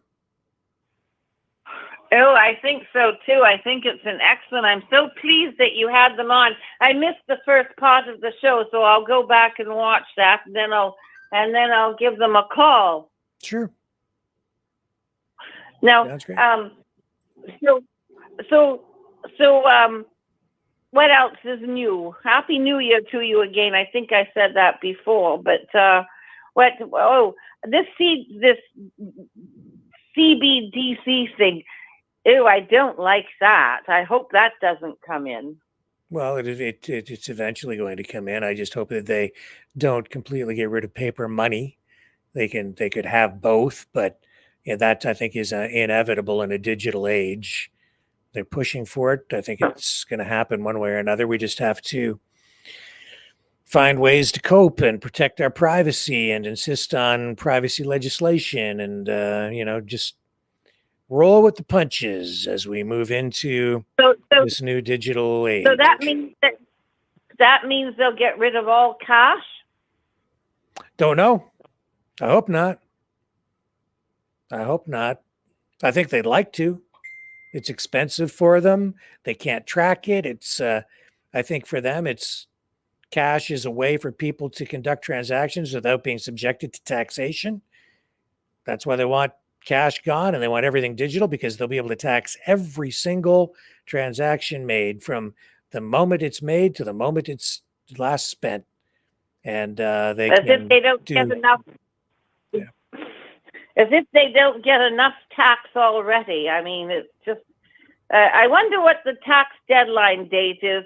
By the time it used to be. I remember when I was young, they'd say, "Oh well, you up until February, the first 2 months you were all to tax in your wages," and then it went up to finally June, and I don't know what it's at now. All the money you pay out on tax. Yeah.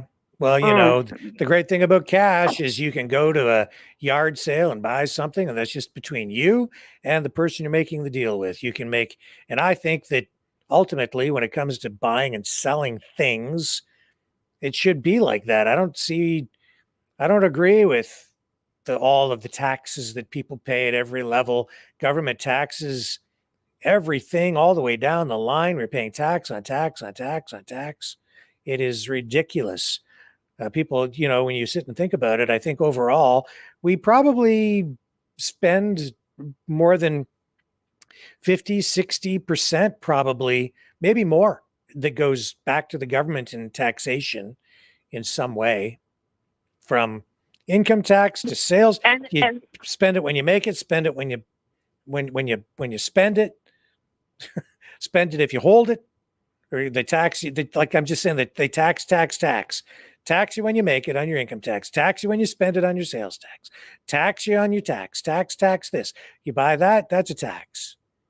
Well, I think they really want us gone off the face of this earth, because, I mean, here's something. I'd love to have you on, this type of person on your show. I would love to have you have someone who is two types of people. One is somebody who does insolvencies. I was just talking to a friend of mine today, and he was having so many problems, and he went to a someone who filed a personal insolvency for him, and it eliminated his credit card debt. And then another thing I was looking into personally, because I still want to have credit, I was looking into this other thing, and you phone someone, and then they were a credit bureau, and they will get your interest rates lowered for you. So that's what I'm going to be looking into. But this other fellow, he told me that he went to an accountant, and they had someone within the accounting department, and he filed for insolvency, and he not bankruptcy. It was because he didn't have a business. It's called personal insolvency. And they just got rid of all of his debt. Presto, it was gone. He couldn't get credit for 5 years, but so what? Yeah, it can be tough to live when you go through a process like that. It's you live with some restrictions for quite a while, but yeah. People who own their own houses, they don't need to get credit. They already have their houses. They don't need to go apply for loans. Yeah. Yeah. They've got their car. They've got their home. Yeah. So anyway. So I would love it if you could consider that. And the other thing, Sir Richard, is I did phone a fellow in Maui, and he had numerous videos out when the fires started, and they went on for about 6 weeks constantly, live streaming across my television. And so I called him back then, and I told him about you, and I said, well, why don't you, here, call Maverick News if you want to get this news out in Canada, because, he was saying, we've got to keep on this so that we get the news out. So I called him last night, and he's a realtor in Lahaina, or all over Hawaii, but he specializes in Lahaina.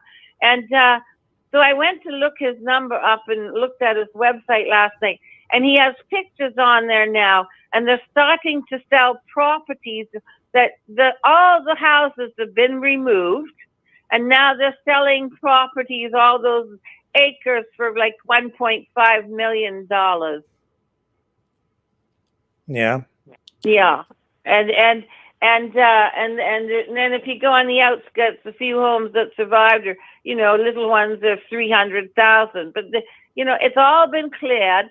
And then I left a message, but so he hasn't called me back yet. But I can't find anything on the missing children. They say that there were school buses, and the school buses were sitting there empty. And that's why I guess Celtic Love is wondering what happened to the children. Well, other people saying that people are missing and they were incinerated, but I can't see anything on missing people either. It's a mystery. It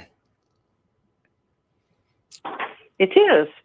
So because here we are, I think we're into day 4 where I've said to people, let's go find a relative, a mother, a father, an aunt, an uncle. We continue to hear these people say that we have at least 1,000 or more missing children in Lahaina. And I know in my town, if we had 1,000 missing children, there would be pictures up on lampposts and news conferences, and parents up in arms, and protests, and people clamoring for media attention and pressure on the authorities to go and find the missing kids. And yet I can't find a trace of any of this. And so I still throw the challenge out there to everyone. Go find a relative or some relatives of, some of these missing kids, and we'll put them on here, and we'll draw attention to this, and let's go find the missing kids, or draw attention to them and get their pictures up there. Who are these missing kids? But you haven't been able to find anybody, I guess. Yeah, and and I was an investigative reporter for a newspaper, and I have those skills, and I like you, and I could not find a thing. So if Celtic Love is listening, I think we may have had the wool pull over our eyes, and maybe those people, most of them were taken out of there before that happened. I think something else is going on in that area. and it could have been just for, and then there's China. I know they want a lot of the Pacific Islands. They've been, on their Belt and Road project. So we just don't know what's going on. Well, it seems to me, Pam, that if you have 1,000 missing kids, if there were 2 missing kids, if there was 1 missing kid in my town, everybody would know about it. And if there were 1,000, I don't think it would be too difficult to find at least one aunt, uncle, mother, father, brother, sister, niece, nephew, somebody. I don't know, any relative, right? Of a missing child. Yeah. So where are not the children, where are the families? Find me a family member that we can, verify as being authentic and having a connection to a missing child in Lahaina. Let's get them on the show. Oh, I know. I've left a message with that fellow, but he's too busy selling real estate now. So interesting. I don't know this is the guy with the Hawaii real estate channel, right? Who had like a gazillion views on his channel as he was talking about all the space lasers and the missing children and the horrors of the fire and all of the terrible things that happen, right? His name is Eric West. Eric West. Yeah. Yeah. Well, and get Eric on the show. If you have a connection to him, I'd love to have him on. Well, I've got his number. I can give it to you tomorrow. Send it along. Yeah, I'll call him. Okay, I will do 100%. That. I'll call you because I have to. Well, next time I call, I'll call just for that short purpose, then, and I'll give it to you. Okay. And because anyways, it's Celtic. If you're listening, don't believe half the stuff you hear. We're in a war right now. I no one's declaring it officially, but we are, and it is an information war. It's a 5th generation war where it's different from previous wars where we see tanks rolling in and gunfire and all that sort of thing. This is a different type of war. And more people have to learn what 5th generation warfare is really about so that they can do a better job of surviving through it.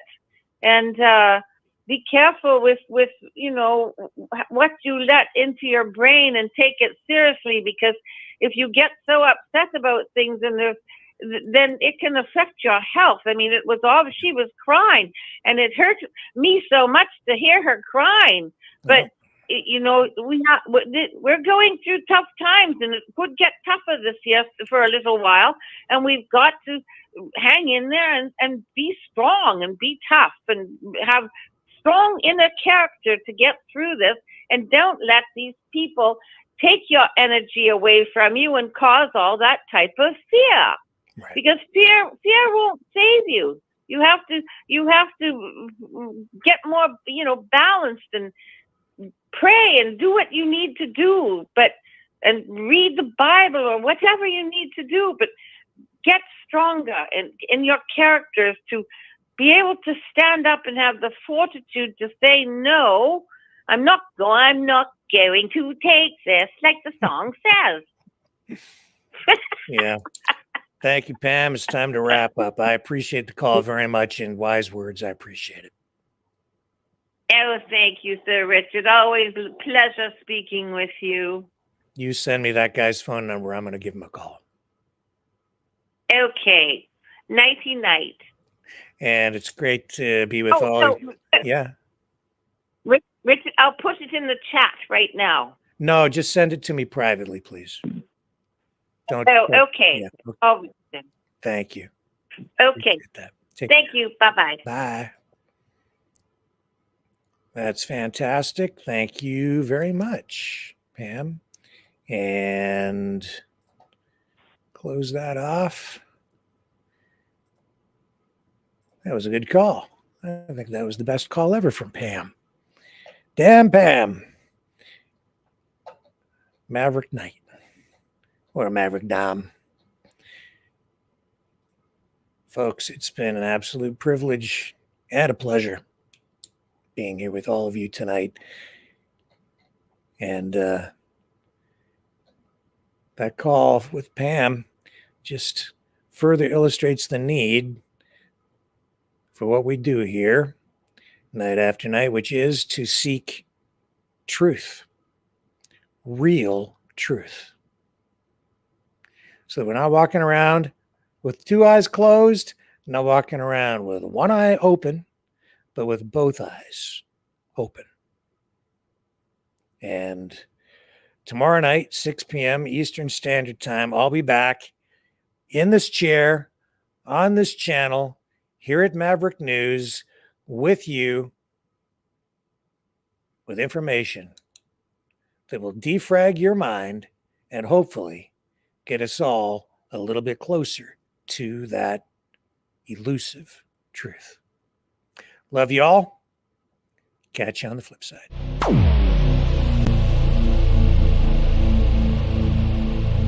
This has been a Maverick Multimedia production.